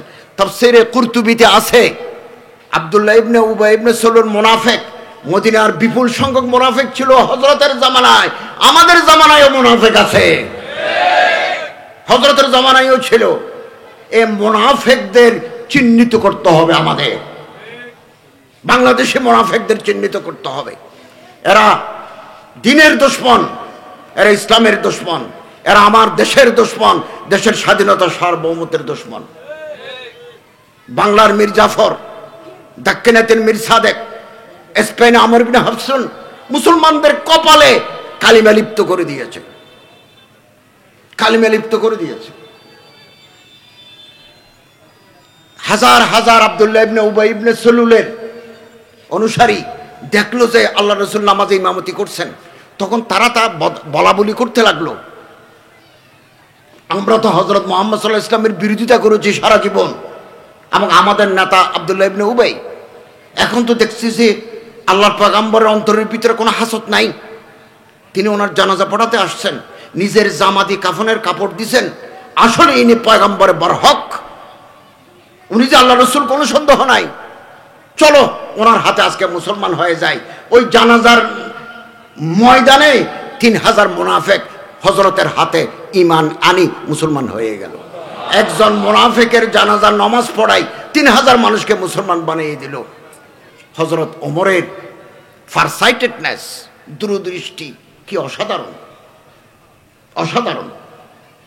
হুজুর আকরাম সাল্লাল্লাহু আলাইহি ওয়াসাল্লাম একদিন সাহাবায়ে কেরামদের সামনে কোরআন শরীফের আয়াত তেলাওয়াত করে তাফসীর করছেন, লাকাদ খালাকনাল ইনসানা মিন সুলালাতিন মিন তিন।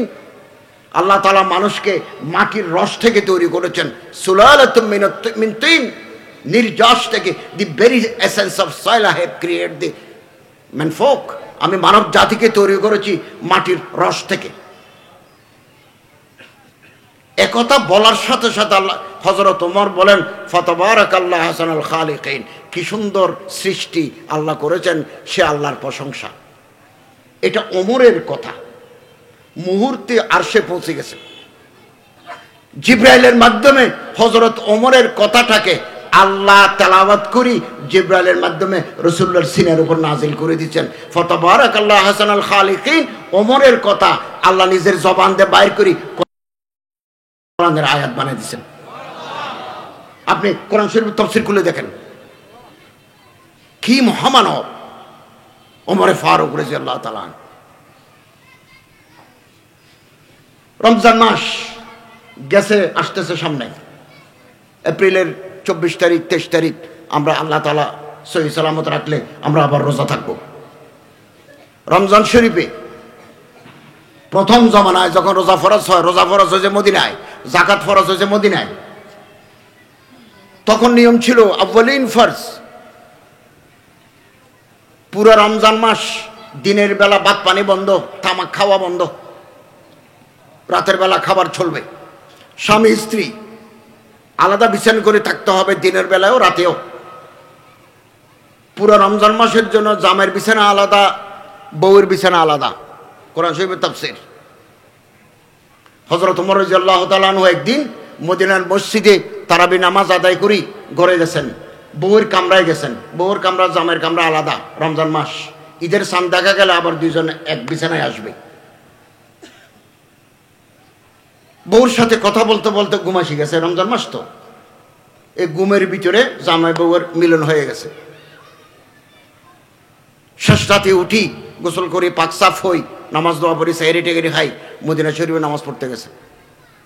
নামাজ আদায়ের পর আল্লাহ রসুলকে বললেন, হযরত ওমর বললেন, ইয়া রাসূলুল্লাহ, সর্বনাশ, রমজান মাসে তো বউয়ের সাথে দেখা করা জায়েজ নাই সেই জমানায়। এখন হুজুর এটা দুর্ঘটনা ঘটে গেছে, জানি শুনি করি নাই, ঘুমের ভিতরে মানুষের রস থাকে না, এই জন্য দুই পুরুষ এক বিছানায় থাকা জায়েজ নাই, ভাই বোন এক বিছানায় থাকা জায়েজ নাই, ছেলে বড় হলে মায়ের সাথে থাকা জায়েজ নাই। ইলা জানিবিল ফারশ, বিছানা আলাদা, বিছানা আলাদা। দুই জিনিসের প্রতি মানুষ দুর্বল, হিমালয় পর্বত গলি যায়। সেক্সের কাছে মানুষ দুর্বল, টাকার কাছে মানুষ দুর্বল। টাকা দিলে বাঘের চোখ পাওয়া যায়, সুন্দরী মেয়ে সুন্দর ছেলে দেখলে মানুষ পাগলে যায়, সিটে যায়। সুন্দর বালক, সুন্দর কুমারী। আল্লাহ রসুল বলেন, হযরত ওমর বলেন, আমি কি কাফারা দেব না কাজা দিতে হবে? একটার বদলে একটা, না 30টা 60টা? হযরত নবী করিম সাল্লাল্লাহু আলাইহি ওয়াসাল্লাম বলেন, অপেক্ষা করো, আল্লাহর কি অর্ডার আসে দেখি। কিছুদিন পরে কোরআন শরীফের আয়াত নাজিল হয়ে গেল, জিব্রাইলের মাধ্যমে রাসূলুল্লাহর উপরে বিসমিল্লাহির রহমানির রহিম উহিল্লা লাকুম লাইলাতুস সিয়ামে আররাফাতু ইলা নিসাইকুম, হালাল কর দেয়া Gaya, injunction has been withdrawn, নিষেধাজ্ঞা তুলে নিলাম। রাতের বেলা বউর সাথে বিছানায় ঘুমাইতে পারবে, ভাতও খাইতে পারবে, বউর সাথে ঘুমাইতে পারবে। লাইলাতুস সিয়ামে, রমজান মাস, আর রফসু সেক্সুয়াল ইন্টারকোর্স, রফসুন মানে সেক্সুয়াল ইন্টারকোর্স, যৌন মিলন, ইলা নিসাইকুম ইলা আজওয়াজিকুম, তোমাদের বউর সাথে রমজান মাসে ইফতারের পর একেবারে সেহরি পর্যন্ত বউর সাথে ঘুমাতে কোনো আপত্তি নাই। হযরত ওমরের ভুলের কারণে উম্মতের উপর আল্লাহর রহমত নাজিল হয়ে গেল। এই সাহাবায়ে কেরাম আমাদের আদর্শ। রাসূলুল্লাহ সাল্লাল্লাহু আলাইহি ওয়াসাল্লামের জীবনী, হযরতের হাদিস বর্ণনার ক্ষেত্রে দুনিয়ার কোন নবীর সাহাবীরা, ইতিহাস নাই। প্রফেসর গিবন, একজন ইংরেজ ঐতিহাসিক, বলছে we have become wonderful, we have become astonished, আমরা আশ্চর্য হয়ে যাই হযরতের হাদিস বর্ণনার ক্ষেত্রে। সাহাবায়ে কেরাম অমুক থেকে অমুক, অমুক থেকে অমুক, অমুক থেকে মতু সামি'তু নবী সাল্লাল্লাহু আলাইহি ওয়াসাল্লাম হুয়া ইয়াকুল, আল্লাহ রাসূলের জবান থেকে শুনেছি হযরত বলেছেন। এইরকম যে হাদিসগুলো জমা করে রাখছেন, অন্য কোন নবীর ইতিহাসে সাহাবায়ে কেরামদের মেহনত নাই। হযরত কোথায় ভাত খেতেন, কোথায় রুটি খেতেন, মুখ কিরকম, দাড়ি কিরকম, সাইজ কিরকম, কিভাবে বসতেন, কিভাবে মানুষের সাথে দেখা সাক্ষাৎ করতেন, এভাবে এগুলো প্রিজার্ভ করেছেন সাহাবায়ে কেরাম। সাহাবায়ে কেরাম নবীদের পরে সর্বোত্তম এবং শ্রেষ্ঠ মানুষ। মদিনার মসজিদ, আমি আমার ভাইদেরকে বলবো, মিরেশ্বরায়ের সদমাদিগির মুসলমান ভাইদেরকে বলবো, কিছু টাকা খরচ করেন না, 200-500 টাকা খরচ করে কিতাব কিনেন, ভর্তি ওলামায়ে কেরাম বাংলা করে দিয়েছেন সমস্ত কিতাব, এই হাদিসের কিতাব, তাফসীরের কিতাব। আবু হুরায়রা রাদিয়াল্লাহু তাআলা আনহুর উপরে একটা কিতাব আছে আলাদা, আবু হুরায়রা রাদিয়াল্লাহু তাআলা রাওয়ায়াতকৃত কিতাব। আমি যেই দিন এখানে আসছি, ঈদগাতে আসছি যে গত এক সপ্তাহ আগে, ওনারা একটা ফ্রি কিতাব মানুষকে দিয়েছেন, আমি একটা নিয়ে গেছি। হযরত আয়েশা রাদিয়াল্লাহু তাআলা আনহার বর্ণিত 500 হাদিস ওনারা ফ্রি দিচ্ছেন। এটা তো বিশাল কারবার। 500 হাদিস হযরত আয়েশা রাদিয়াল্লাহু তাআলা আনহার বর্ণিত, আন আয়েশাতা। মদিনার মসজিদে আল্লাহ রাসূল সাল্লাল্লাহু আলাইহি ওয়াসাল্লাম সাহাবায়ে কেরামদের সামনে বসে আছেন। এই মুহূর্তে একজন আনসারী মুসলমান আসি বলে, ইয়া রাসূলুল্লাহ, পেটে খিদা, বাড়িতে কিচ্ছু নাই, আমি এখন ওষ্ঠাগত প্রাণ, খিদার জ্বালায় আমার জান যায়।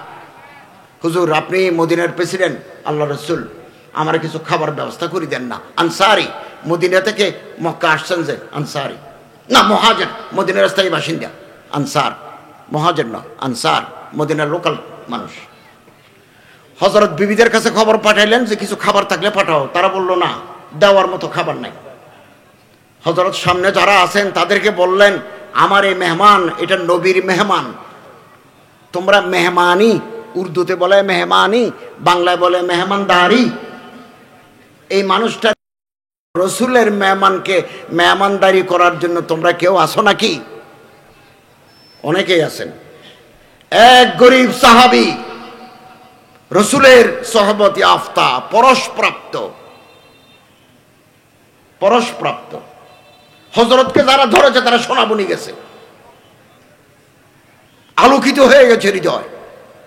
হযরত সাবিত ইবনে কাইস ইবনে শাম্মাস, তাফসীরে মাজহারি, বললেন, ইয়া রাসূলুল্লাহ, আমি নেব, এই মেহমানকে আমি নেব। ঘরে কিচ্ছু নাই, কিন্তু হযরতের এই আরজু অপূর্ণ রাখবেন না, কিছু নাই। নিয়ে গেল, নিয়ে যে বউর কাছে বলল, আমি একটা মেহমান নিয়ে আসছি, রসুলের মেহমান, কি আছে? বলল, বিবি জবাব দিলেন যে আমি আশা করেছিলাম তুমি কিছু বাজার নিয়ে আসবে। ঘরে আছে, আমরা 2 ছেলে, আমরা জামাই বউ 4 জন, খাবার আছে 2 জনের, বাচ্চা 2টার, আমাদের নাই, পানি খেয়ে থাকতে হবে।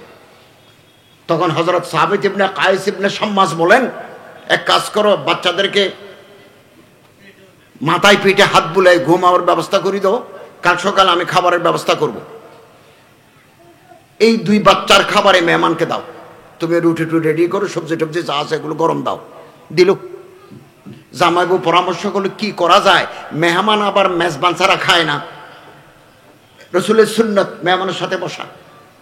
তো বিবি পরামর্শ দিলে এক কাজ করো, বসবে, আমি রুটি রুটি তৈরি করে দিচ্ছি, সবজি টবজি দেবো, তুমি খাবার মেহমানের সামনে দিবে, তোমার সামনেও নিবে, একটু নাড়াচাড়া করার সময় বাতিটা ফেলে দিয়ে নিবে দিবে, বাতি কাত হয়ে গেলে নিভে যাবে। তো আমাদের তো দিয়ে সলাই নেই, আন্ধারের ভিতরে মেহমান পেট ভরে খেয়ে ফেলবে, তুমি এক টুকরাও নিবে না, তুমি নিলে আবার আমার পেট ভরবে না। রসুলের মেহমানের মেহমানদারি কম হবে, ঠিক যে বলা সেই কাজ। কোরআন শরীফের তফসিরে মাজহারি আল্লামা কাজী সালাউল্লাহ পানিপতি, কি ইতিহাস! এখন তো আমার প্রতিবেশী না খেয়ে মরে, আমার পকেটেও টাকা আছে, আমার ধানের গোলাও টাকা আছে, আমার ব্যাংকেও টাকা আছে, আমার প্রতিবেশী না খেয়ে মরে, আমি তার খোঁজ রাখি না। এই জন্য মুসলমানদের উপর বিপদ। আজকে দুনিয়াব্যাপী মুসলমানদের উপর বিপদ আসছে, আমরা রসুলের তরিকা, সাহাবায়ে কেরামের তরিকা ছাড়িয়ে দিছি। এই জন্য দুনিয়ার দুশমনেরা আমাদের মারে, আমাদের রক্ত ঝরায়, আমাদের বিচ্ছিন্ন করে দেয়। আমরা আবার যদি রসুলের সুন্নতকে চিন্তা করি, সাহাবায়ে কেরামের পথ ধরি, মুসলিম ভ্রাতৃত্ববোধ বহাল রাখি, অন্যান্য জাতিগোষ্ঠীর সাথে যদি মিলেমিশে থাকি, আবার দুনিয়ার বুকে ঝান্ডা আবার আমরা উড়াতে পারবো ইনশাআল্লাহ। সম্মানিত হাজরিন, ঠিক এভাবে পেট ভরাই দিল, মেহমানও ঘুমিয়ে গেল। সকালবেলা যখন নামাজ পড়তে গেছে, হযরত সাবিত ইবনে কায়েস ইবনে শাম্মাস রাদিয়াল্লাহু তাআলা আনহুকে দেখি আল্লাহর রাসূল বলেন, সাবিত, গত রাতে আমার উপর আসমান থেকে কোরআন শরীফের আয়াত নাযিল হয়ে গেছে, তোমরা জামাই বউ দুই ছেলে মেয়ের জন্য আল্লাহ জান্নাতে ঘর তৈরি করে রেখেছেন। সূরা হাশর, ইউসিরুনা আলা আনফুসিহিম ওয়ালাউ কানা বিহিম খাসাসা, এই আয়াতের তাফসীরে আছে মুসলমানদের সাথে কোরআনের সম্পর্ক নাই, তেলাওয়াত নাই, তাফসীর নাই, কিছু নাই। ইউসিরুনা আলা আনফুসিহিম ওয়ালাউ কানা বিহিম খাসাসা, এই আয়াতের তাফসীরে আছে। যারা ইসার করে, নিজেরা ক্ষুধার্ত, খাসাসা মানে বুভুক্ষ, ক্ষুধার্ত, নিজের ক্ষুধা সাবি রাখি, এটা নাম ইসার। আরেকজনের ক্ষুধা নিবারণ করে দেওয়ার নাম ইসার। ইউসিরুনা আলা আনফুসিহিম ওয়ালাউ কানা বিহিম খাসাসা, তারা নিজেরা ক্ষুধার্ত, নিজেদের পেটের ভিতরে ক্ষুধা আছে, অন্যজনের ক্ষুধা মিটিয়ে দেয়, তাদের জন্য আল্লাহ তাআলা বলেন আমি জান্নাতে ঘর তৈরি করে রেখেছি। সম্মানিত হাজরিন, পর্দা, শরীয়তের বিধান পর্দা, পর্দা ফরজ। ইউদিনিনা আলাইহিন্না মিন জালাবিবিহিন্না, আল্লাহ তাআলা বলেন জিলবাব গায়ে দাও মেয়েরা, রাস্তা ঘাটে বের হওয়ার সময় জিলবাব দিয়ে বের হও। জালাবিব, জিলবাবের বহু বচন জালাবিব। ইবনে আব্বাস রাদিয়াল্লাহু তাআলা আনহু বলেন মাথা থেকে পা পর্যন্ত পুরো শরীর ঢাকি যায়, তার নাম জিলবাব, জালাবিব, এটা গায়ে দাও, এটার নাম পর্দা। রাস্তাতে যদি কোনো পর্দানশীল মেয়ে হাঁটি যায়, সবাই ইজ্জত করে। Tight tight fit pant shirt, T shirt গায়ে দিয়ে কোনো মেয়ে লোক হাঁটলে সবাই উলু দে, ইপটিজিং করে, টিটকারি মারে। পর্দা ফরজ। পর্দা ঘরের ভিতরেও করতে হবে, পর্দা বাজারেও করতে হবে। তাবাররাজনা তাবাররুজুল জাহিলিয়াতুল উলা, ঘর পর্দা ভিতরেও করতে হবে, পর্দা বাইরেও করতে হবে। বাসুর দেবরের সামনে যেতে পারবে না ভাইয়ের বউ, মামি শাশি জ্যাঠার সামনে যাওয়া যাবে না, কারণ শাশা মারা গেলে শাশির বিয়ে করা যাবে, মামা মারা গেলে মামির বিয়ে করা যাবে। এই পর্দা এখন আমাদের ভিতরে নাই, না থাকার কারণে পরকীয়া প্রেম। পরকীয়া প্রেম। এক লোক আসে আল্লাহ রসুলকে জিজ্ঞাসা করলেন, ইয়া রাসূলুল্লাহ, জামের যেটা ছোট ভাই এটা দেবর নামে পরিচিত, এটা বউর জন্য তো ছোট ভাইয়ের মতো, এই ছোট্ট মিয়া নান্না মিয়ার সামনে যেতে পারবে না বাবি সাহেবা? হযরত বলেন আল হামু আল মউতু, দেবর আজরাইলের নাম। আল হামু আল মউতু। অতএব হুঁশিয়ার, পর্দা মানি চলতে হবে আমাদের। পর্দা। এখনো বহু হিন্দু, বহু বৌদ্ধ আপনি দেখবেন মাথার উপর কাপড় দিয়ে বাজার দিয়ে চলে। এখনো গ্রামে গেলে এরকম দেখা যায়, তারাও পর্দা মানি চলে। আমরা তো পর্দা মানতে চাচ্ছি না এখন। হুজুর আকরাম সাল্লাল্লাহু আলাইহি ওয়াসাল্লাম বলেন অভিশাপ, অভিশাপ যে সমস্ত ছেলেরা মেয়েদের পোশাক পরে, যে সমস্ত মেয়েরা ছেলেদের পোশাক পরে, ওই সমস্ত মেয়েরা জান্নাতে যেতে পারবে না যারা পোশাক পরেও উলঙ্গ, পর্দা নাই। পোশাক পরে উলঙ্গ কেন? টাইটফিট পোশাক, বাইরে থেকে সাইজ দেখা যায়। হালকা পোশাক, বাইরে থেকে ভিতরের আন্দাজ করা যায়। পোশাক কাপড় পরেও উলঙ্গ থাকা। লা ইয়াজিদনা রিহাহা ওয়ালা ইয়াদখুলনাল জান্নাতা, এই সমস্ত মেয়েরা বেহেশতে যাবে না এবং বেহেশতের সুগন্ধিও পাবে না। সময়ের আলো একটা পত্রিকা আছে, সময়ের আলো, প্রতি শনিবারে, আগামী কালকে তো শুক্রবার, শনিবারে আমার 4র্থ কিস্তি জান্নাতের উপরে। আগামী সংখ্যা যাচ্ছে জান্নাতের ঝর্ণাধারা নদী। কত নদী থাকবে জান্নাতে, এর আগে গেছে জান্নাতের হুর খেলমান, কল্পনা করা যাবে না। এই দুনিয়াতে যারা নামাজ পড়ে, যারা রোজা রাখে, যারা হজ করে, যারা যাকাত দেয়, যারা মানুষের সাথে মিলেমিশে থাকে, প্রত্যেকে তার অধিকার দেয়, মানুষের সেবা করে, দান খয়রাত করে, আল্লাহ তাদেরকে জান্নাত দিবেন। খালিদিনা ফিহা, চিরকাল থাকবো জান্নাতে। আল্লাহ তাআলা হুর দেবেন, হুর। আমরা তো মাটির তৈরি, আল্লাহ তাআলা জান্নাতে যে হুর দেবেন, হুরুন ঈনুন, এগুলো তৈরি হবে জাফরান থেকে। জাফরান খুব সফট, গোলাপ ফুলের পাপড়ি থেকে এদেরকে তৈরি করবেন আল্লাহ। মুখের ভিতরে দুর্গন্ধ নাই, পেটের ভিতরে ময়লা নাই, হাইজ নাই, নেফাস নাই, পবিত্র, পুত পবিত্র। নাহনুল খালেদাতু, তিরমিজি শরীফে আছে। এই সমস্ত হুররা বলবে, আমরা চিরকাল তোমাদের সাথে থাকবো, আমরা কত ভাগ্যবান তোমাদের পেয়েছি, তোমরা কত ভাগ্যবান আমাদের পেয়েছ। তিরমিজি শরীফে আছে। জান্নাতে পায়খানা নাই, জান্নাতের প্রস্রাবখানা নাই, জান্নাতে সূর্য নাই, জান্নাতে চাঁদ নাই। জান্নাতে একটা লাইট, জান্নাতুল আদন থেকে আল্লাহ একটা লাইট ঝুলে দিবেন, এই আলোতে গোটা জান্নাত আলোয় আলোকিত হয়ে যাবে। জান্নাতের 4টে দরজা আছে। আমরা যারা জান্নাত পাবো 4টে, আমরা যারা পর্দা মানি চলি, আল্লাহর হুকুম রসুলের তরিকা মানি চলি, গুনাহ ছাড়ি দিই, আমরা 4টে দরজা পাবো। এক দরজা দিয়ে ফেরেশতা ঢুকবে, এক দরজা দিয়ে আমরা ঢুকবো, আরেকটা দরজা থাকবে, এটা জান্নাতি যদি বলে ফেরেশতারা খুলে দেবে, খুললেই দোজখ দেখা যাবে, জাহান্নাম দেখা যাবে।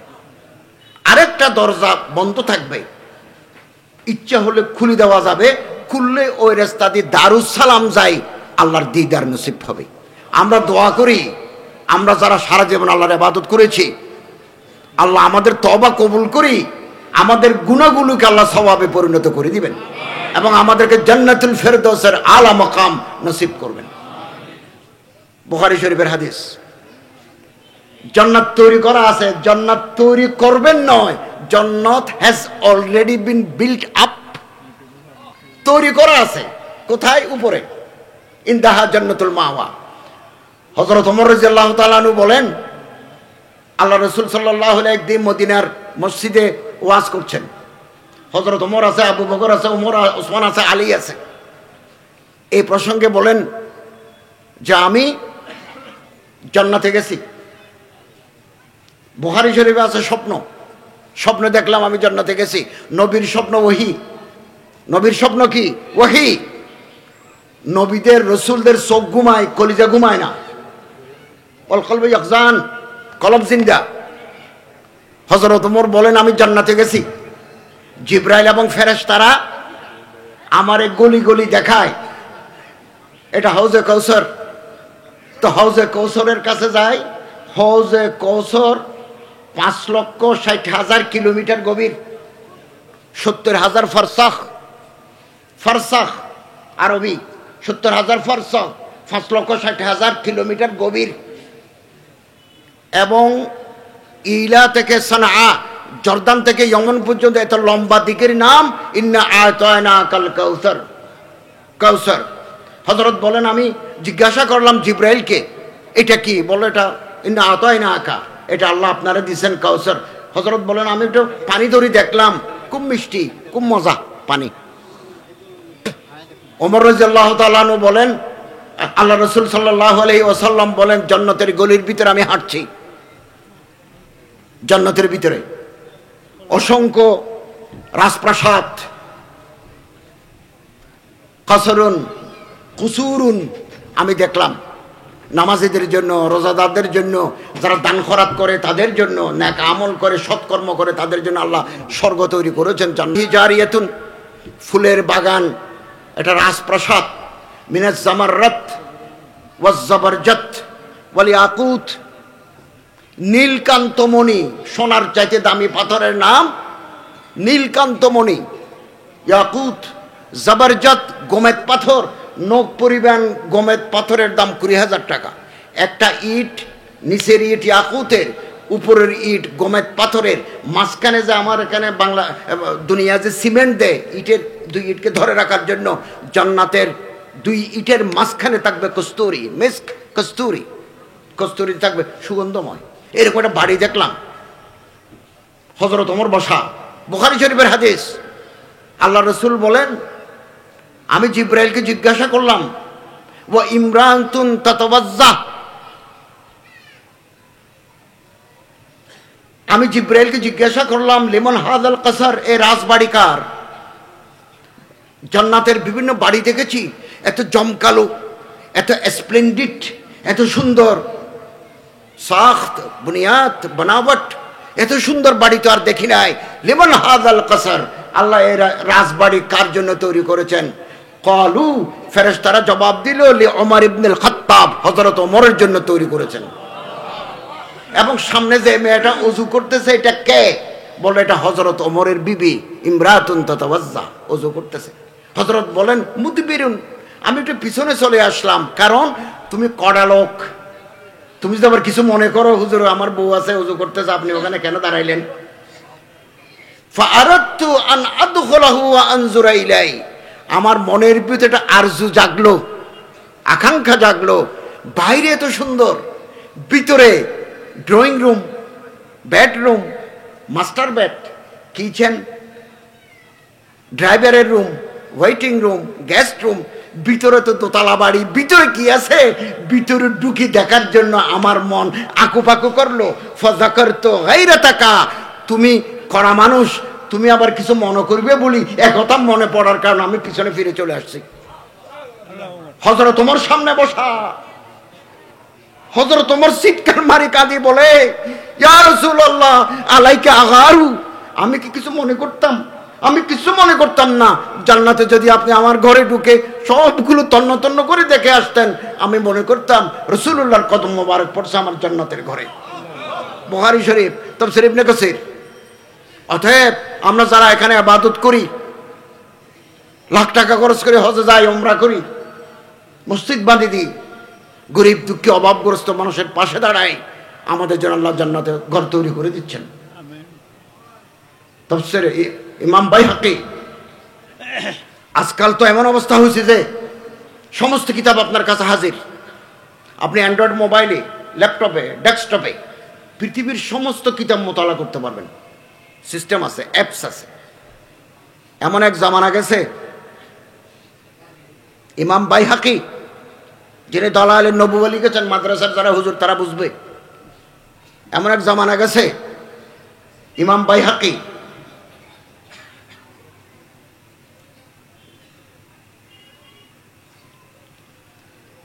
এই ইমাম বাইহাকি, ওনার জামানায় উনি তিরমিজি, আবু দাউদ, নাসাই এই কিতাব পড়েন নাই। এই কিতাব বাজারে ছিল না, মখতুতা ছিল, হাতের লেখা ছিল, প্রিন্টেড ছিল না, মতবুআ ছিল না। ইমাম বাইহাকি পান না। মুফতি শফি সাহেব রহমতুল্লাহ আলাইহি আমাদের জামানার, আমি ওনারা দেখছি লালদিঘির ময়দানে। উনি বললেন, আমি সারা জীবন বিভিন্ন কিতাবে রেফারেন্স পাইছি, বাইহাকি আস-সুনানুল কুবরা, দালায়েলুন নবুওয়া কিতাব দেখি নাই। আর ছাপা হয়ে আসলো করাচিতে, তখন আমার চোখের জ্যোতি নেই। জমানা তো চলে গেছে।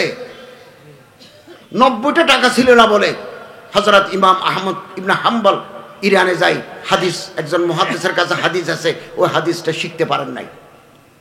উলামায়ে কেরামের মেহনত কি! মুআজামুল উদাবা, ইয়াকুত হামাবি, যে সমস্ত আলেমরা এই ওলামা যারা মাদ্রাসালে মসজিদ লই আছে, তাদের মেহনতের তুলনা নাই। শেখ আব্দুল ফাত্তাহ আবু গুদ্দা বাংলাদেশে আসছিলেন, মারা গেছেন বাড়ি সিরিয়া হালাব। উনি একটি কিতাব লিখছেন আল উলামা উল উযযাব, সবরুল উলামা। বহু ওলামায়ে কেরাম বিয়ে পর্যন্ত করেন নাই। বিয়ে, শরীর বেশি তেজ থাকলে বিয়ে ফরজ, কম তেজ থাকলে সুন্নত, মিডা থাকলে মুকরু, একেবারে না থাকলে হারাম। ভিতরে যদি কিছু না থাকে দরকার কি? এরকম বহু ওলামায়ে কেরাম আছে বিয়ে করেন নাই। আল্লামা জামাখশরী সাহেবে কাশাফ বিয়ে করেন নাই। শেখুল ইসলাম আল্লামা হাফিজ ইবনে তাইমিয়া বিয়ে করেন নাই। ইমাম নববী শারহে মুসলিম বিয়ে করেন নাই। ইমাম ইবনে তুলুন বিয়ে করেন নাই। ইবনে জরির তাবরি কত বড় আলেম, কিতাবুল উমাম ওয়াল মুলুক লিখছেন, বিয়ে করেন নাই। ইলমের জন্য, দ্বীনের জন্য। ইমাম শাফি রাহমাতুল্লাহর মতো আলেম, ইয়ামানের গভর্নর আসছে, 14 বছর বয়স, গভর্নরের সাথে কথা বলবেন, কাপড় নাই। মুজাম্মাল উদাবা ইয়াকুত হামাবির কিতাবে আছে। তো মাকে যাই বললেন, মা আমার তো বাপ নাই, আমি একটু ভালো ছাত্র, তো গভর্নরের সাথে দেখা করতে গেলে এটা আমার তো তালি দেওয়া কাপড়। তো বললো, বাবা আমার তো নাই, একটা চাদর আছে শীতকালে গায়ে দিই, এটা 14 দিনার দিয়ে বাঁধা দিই, ওই টাকা দিয়ে বাজারে যাই জামা নিয়ে আসছেন। আজকে ইমাম শাফি বিশ্ববিখ্যাত ফকিহ। ইমাম আবু ইউসুফ রাহমাতুল্লাহ আলাই জীবনের শুরুতে দোপার কাজ করতেন। ইমাম আজম আবু হানিফা রাহমাতুল্লাহ 100 দিরহাম করে দিতেন। উনি বাদশাহ হারুন রশিদের জামানায় চিফ জাস্টিস অফ আব্বাসাইড খেলাফত। আমি কথা বুঝতে চাচ্ছি, ওলামায়ে কেরাম, বুজুর্গানে দ্বীন, আইম্মায়ে মাসাজিদ, দ্বীনের জন্য, ধর্মের জন্য, কোরআনের জন্য জীবন ওকফ করে দিয়ে আসছেন রোজা আউয়াল সে আজ তাক, আজ পর্যন্ত। আমাদের দায়িত্ব হচ্ছে আমরা ওনাদের ঘরে, মসজিদে, মাদ্রাসায় গিয়ে টাকা দিয়ে আসবো। আমাদের ধর্মের পাহারাদার তারা। হামুসকে পাস হবা হে ওয়া পাস হবা হামারা। সদমার দিঘি পঞ্চগানা মসজিদের কাজ চলছে। আপনারা যারা পারেন স্টেজে দিয়ে যাবেন, আর যারা পারবেন না তারা কুদ্দুস সওদাগরের মুদির দোকানে, আপনারা চিনেন কুদ্দুস সওদাগরের মুদির দোকানে অথবা পপুলার ফার্মেসি সদমার দিকে বাজারে যোগাযোগ করে টাকা দিয়ে আসবেন। আমি গত সপ্তাহে পত্রিকা লিখছি, ওই সময়ের আলো, ওই নয়া দিগন্তে উপসম্পাদকীয় লিখি, আমি মাসে 3টা করে লিখি। 27 তারিখটা লেখা আসবে। এই কিছুক্ষণ আগে যে বললাম, এই যে ফেসবুকের ভিতরে গুতাগুতি, এটার উপরে একটা লেখা পাঠাইছে গতকাল। বাংলাদেশ প্রতিদিন খুব নাম করা পত্রিকা। আজকে লিখছি কোরআন অনুশীলনের মাহাত্ম্য, কোরআন চর্চা। আজকে পাঠিয়ে দিয়ে এখানে আসছে, আর কি আসার আগে পাঠিয়ে দিয়ে আসছে। বাংলাদেশ প্রতিদিন, কালের কণ্ঠ। সম্মানিত হাজরিন, বেহেশতে কনস্ট্রাকশন ওয়ার্কার, নির্মাণ শ্রমিকরা কাজ করছে, রোড বানায়, ওভারব্রিজ বানায়, বিল্ডিং বানায়। দেশের যখন উন্নয়ন হয় চারিদিকে নির্মাণ কাজ চলে, আমাদের জন্য জান্নাতেও নির্মাণ কাজ চলছে। সুবহানাল্লাহ। জান্নাত আমাদের জন্য ঘর তৈরি হচ্ছে। আল্লাহ রসুল বলেন, মন কালা সুবহানাল্লাহ গুরিসাত লাহু নাখলাতুন ফিল জান্নাহ। যারা দুনিয়াতে একবার সুবহানাল্লাহ বলবে, জান্নাতে আল্লাহ তাআলা তার জন্য একটা খেজুর গাছ রোপণ করে দিবেন। যারা মসজিদ বানায়, মাম বানা লিল্লাহি মসজিদান, 2 জবর আছে, বানাল্লাহু লাহু বাইতান, আবার 2 জবর আছে। প্রথম 2 বছরে কম বুঝায়, শেষের 2 জবরে তাকসীর বুঝায়, বেশি বুঝায়। পুরো মসজিদ বাঁধি দিতে পারলে একজনে ভালো, ইট দিলেও হবে, 100টা ইট দিলেও হবে, 1 বস্তা সিমেন্ট দিলেও হবে। এটা কম বুঝায়, কম দেন। বানাল্লাহু লাহু বাইতানের উপরে যে 2 জবর আছে, এটা কসরত বুঝায়, বেশি বুঝে। আপনারা দিবেন আল্লাহ একটা ঘর, আদান্য ঘর দিবেন না, পূর্ণ ঘর দিবেন। ঘর এখন নির্মিত হচ্ছে, মাঝে মধ্যে কাজ বন্ধ থাকে। বাইহাকিতে আছে, বাইহাকি। আল্লাহ তাআলা জিজ্ঞাসা করল, ও ফেরেশতা শ্রমিক, যারা প্রাসাদ তৈরি করছো জান্নাতে, কাজ বন্ধ কেন? তখন ফেরেশতারা বলবেন, নিচে আমল বন্ধ, নিচে আমল বন্ধ হয়ে গেছে, আমল চালু গেলে দোতলা তিনতলা তৈরি হয়ে যাবে। অতএব আমল এক মুহূর্তের জন্য বন্ধ করা যাবে না। আমল সে জিন্দগি বলতি হ্যায়, আমল বন্ধ করা যাবে না, আমল চালু রাখতে হবে। আল্লাহ জান্নাতে ঘর তৈরি করে দেবেন। নবী করিম সাল্লাল্লাহু আলাইহি ওয়াসাল্লাম মান বানা লিল্লাহি মসজিদান বানাল্লাহু লাহু বাইতান ফিল জান্নাহ। দুনিয়াতে যারা আল্লাহর ঘর তৈরি করে দেয়, আল্লাহ তাদেরকে জান্নাতে ঘর তৈরি করে দেন। সুবহানাল্লাহ। মানুষ মারা গেলে যারা কবর খনন করে দেয়, মান হাফারা কবরান বানাল্লাহু লাহু বাইতান ফিল জান্নাহ, জান্নাতে আল্লাহ তার জন্য ঘর তৈরি করে দেন। যারা 10 বার কুলুল্লাহ শরীফ পড়ে, এটা তো আরো কষ্ট, আরো সহজ। কুলুল্লাহ শরীফ 10 বার, মান কারাআ সূরাতুল ইখলাস 10 মাররাত বানাল্লাহু লাহু কুসুরান ফিল জান্নাহ। বেহেশতে আল্লাহ পাক আপনাদের জন্য একটা রাজবাড়ি তৈরি করে দিবেন। হযরত ওমর বলেন, ইয়া রাসূলুল্লাহ, তাহলে তো আমাদের অনেক বাড়ি হয়ে যাবে। আল্লাহ রাসূল বলেন, জান্নাত অনেক বড় বিশাল, 1-2টা বাড়িতে হবে না, শত শত বাড়ি দরকার। আল্লাহ রাসূল সাল্লাল্লাহু আলাইহি ওয়াসাল্লাম একদিন বললেন, ও আমার সাহাবা, কবরে কিভাবে থাকবে, কিভাবে জবাব দিবে, একটু ভেবে দেখো। হযরত ওমর বলেন, ইয়া রাসূলুল্লাহ, কবরে যাওয়ার পরে আমার হোশ থাকবে নি? এরকম হোশ থাকবে? আল্লাহ রাসূল বলেন, হোশ থাকবে, বেহুশ নয়। তখন ওমর বলেন, ইয়া রাসূলুল্লাহ, আপনি চিন্তা করবেন না, আমি ওমর ফেরেশতারে কিভাবে জবাব দিতে হয় আমার সব করাগন্ডায় রেডি আছে আমার। ওমর, হযরত ওমর দুনিয়ার বুকে বেমিসাল, বেমসিল। ইবনে হিশামে আছে, মদিনার রাজপদ্দি প্রেসিডেন্ট, মদিনার তলোয়ার লই গলির ভিতরে যাচ্ছেন, একটা মেয়ে লোক কাঁদে, ইবনে হিশামে আছে, শের পড়তেছে। হযরত ওমর চিন্তা করলেন, কি ব্যাপার, রাত 2টার সময় এ ঘরের দোতলায় মেয়ে লোক কাঁদতেছে কেন? নিশ্চয় কোনো অনৈতিক কাজ হচ্ছে। শের পড়তেছে মেয়েটা, ওমর বাইরে একাকী, মদিনার প্রেসিডেন্ট।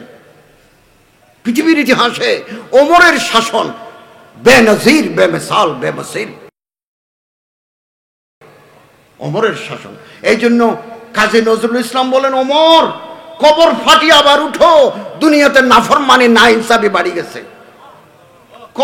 কবর ফাটিয়ে ওমর দুনিয়াতে আবার আসো, চলুক জিহাদ আবার। ওমর কবর ফাটিয়ে উঠো, তুমি না ইনসাফি বাড়ি গেছে। হযরত ওমর বাইরে দাঁড়াইলেন, মহিলাটা শের পড়ে বলতেছে, আল্লাহর ভয় যদি আমার না থাকতো, যেই চৌকির উপর আসি এটা ধাক্কা মারে আমি ভাঙি ফেলতাম। এটার অর্থ কি? জামাই বউ যখন মিলিত হয় তখন চৌকি নড়াচড়া করে না, এটাই বোঝাতে যাচ্ছে। ইবনে হিশামের কবিতার ভিতরে আছে, তখন এভাবে নড়াচড়া করে। আজকে যদি আমার আল্লাহর ডর না থাকতো, আমার এই চৌকি কাঁপি উঠতো, অর্থাৎ আমি জানা করতাম। কিন্তু আল্লাহর ডর থাকার কারণ কারি না, তুমি আমার ফেলে চলে গেলে, এক কথা বলি কাঁদে। শেরগুলো আছে ইবনে হিশামে। হযরত ওমর কিছুক্ষণ পরে মনে করলেন যে এখানে ভিতরে there is a second one, আর কেউ আছে এখানে, ভিতরে কিছু হচ্ছে। তিনি বলেন, দরজা খোলো। তখন মেয়ে লোক বলেন যে আমি রাতের বেলা দরজা খুলবো না। তখন হযরত ওমর বলেন, না আমিরুল মুমিনিন, আমি মদিনার প্রেসিডেন্ট, দরজা খোলো। খুলে দেখা যায় কেউ নাই। মেয়ে লোকটা কাঁদতে কাঁদতে বুক বাসে দিছে। তো কাঁদতেছো কেন?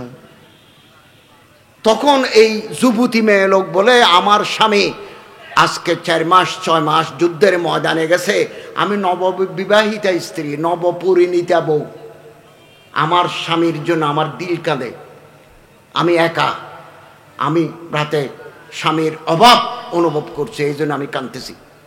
হযরত ওমর একটু শর্মিন্দা হয়ে গেলেন। ঘরে যাওয়ার পরে হযরত হাফসা আল্লাহ রসুলের বিবি হাফসা বিনতে ওমর কে ডাকি বললেন যে, তুমি আমারে একটা কথা বলো তো, বিবাহিতা কোনো বউ স্বামী ছাড়া কতদিন ওয়েট করতে পারে, এরপরে তার জন্য কষ্ট হয় কতদিন? প্রথমে হযরত হাফসা জবাব দেন নাই, বাবারে কথা কি করে বললো, আমি একটা মাসালা, আমি একটা শরীয়তের সিদ্ধান্ত দিতে চাই, তুমি আমারে বলো 3 মাস 4 মাস। সাথে সাথে তিনি অর্ডার করে দিলেন, যে সমস্ত বিবাহিত সৈনিক যুদ্ধের ময়দানে যুদ্ধরত আছো, 3-4 মাস হয়ে গেছে, তাদের প্রত্যেকে ছুটি দাও, নতুন পাঠাও, পুরোনোগুলো ছুটি দাও। ইসলাম মানুষের অন্ন, বস্ত্র, বাসস্থান, শিক্ষা, স্বাস্থ্য, যৌন বিষয়ে পর্যন্ত সতর্ক ছিল। ইসলাম ছিল দুনিয়ার বুকে বেনজির। আল্লাহ তাআলা আমাদের সোনালী ইতিহাস অধ্যয়ন করার, আলেম ওলামাদের ইজ্জত করার তৌফিক আল্লাহ তাআলা আমাদের দান করুন, আমিন। ওয়া আখিরু দাওয়ানা আনিল হামদুলিল্লাহি রাব্বিল আলামিন। কিয়ামতের লক্ষণ, কিয়ামতের যত লক্ষণ আছে তার ভিতরে একটা হচ্ছে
হচ্ছে আশরাত মিন আশরাতিস সাআ,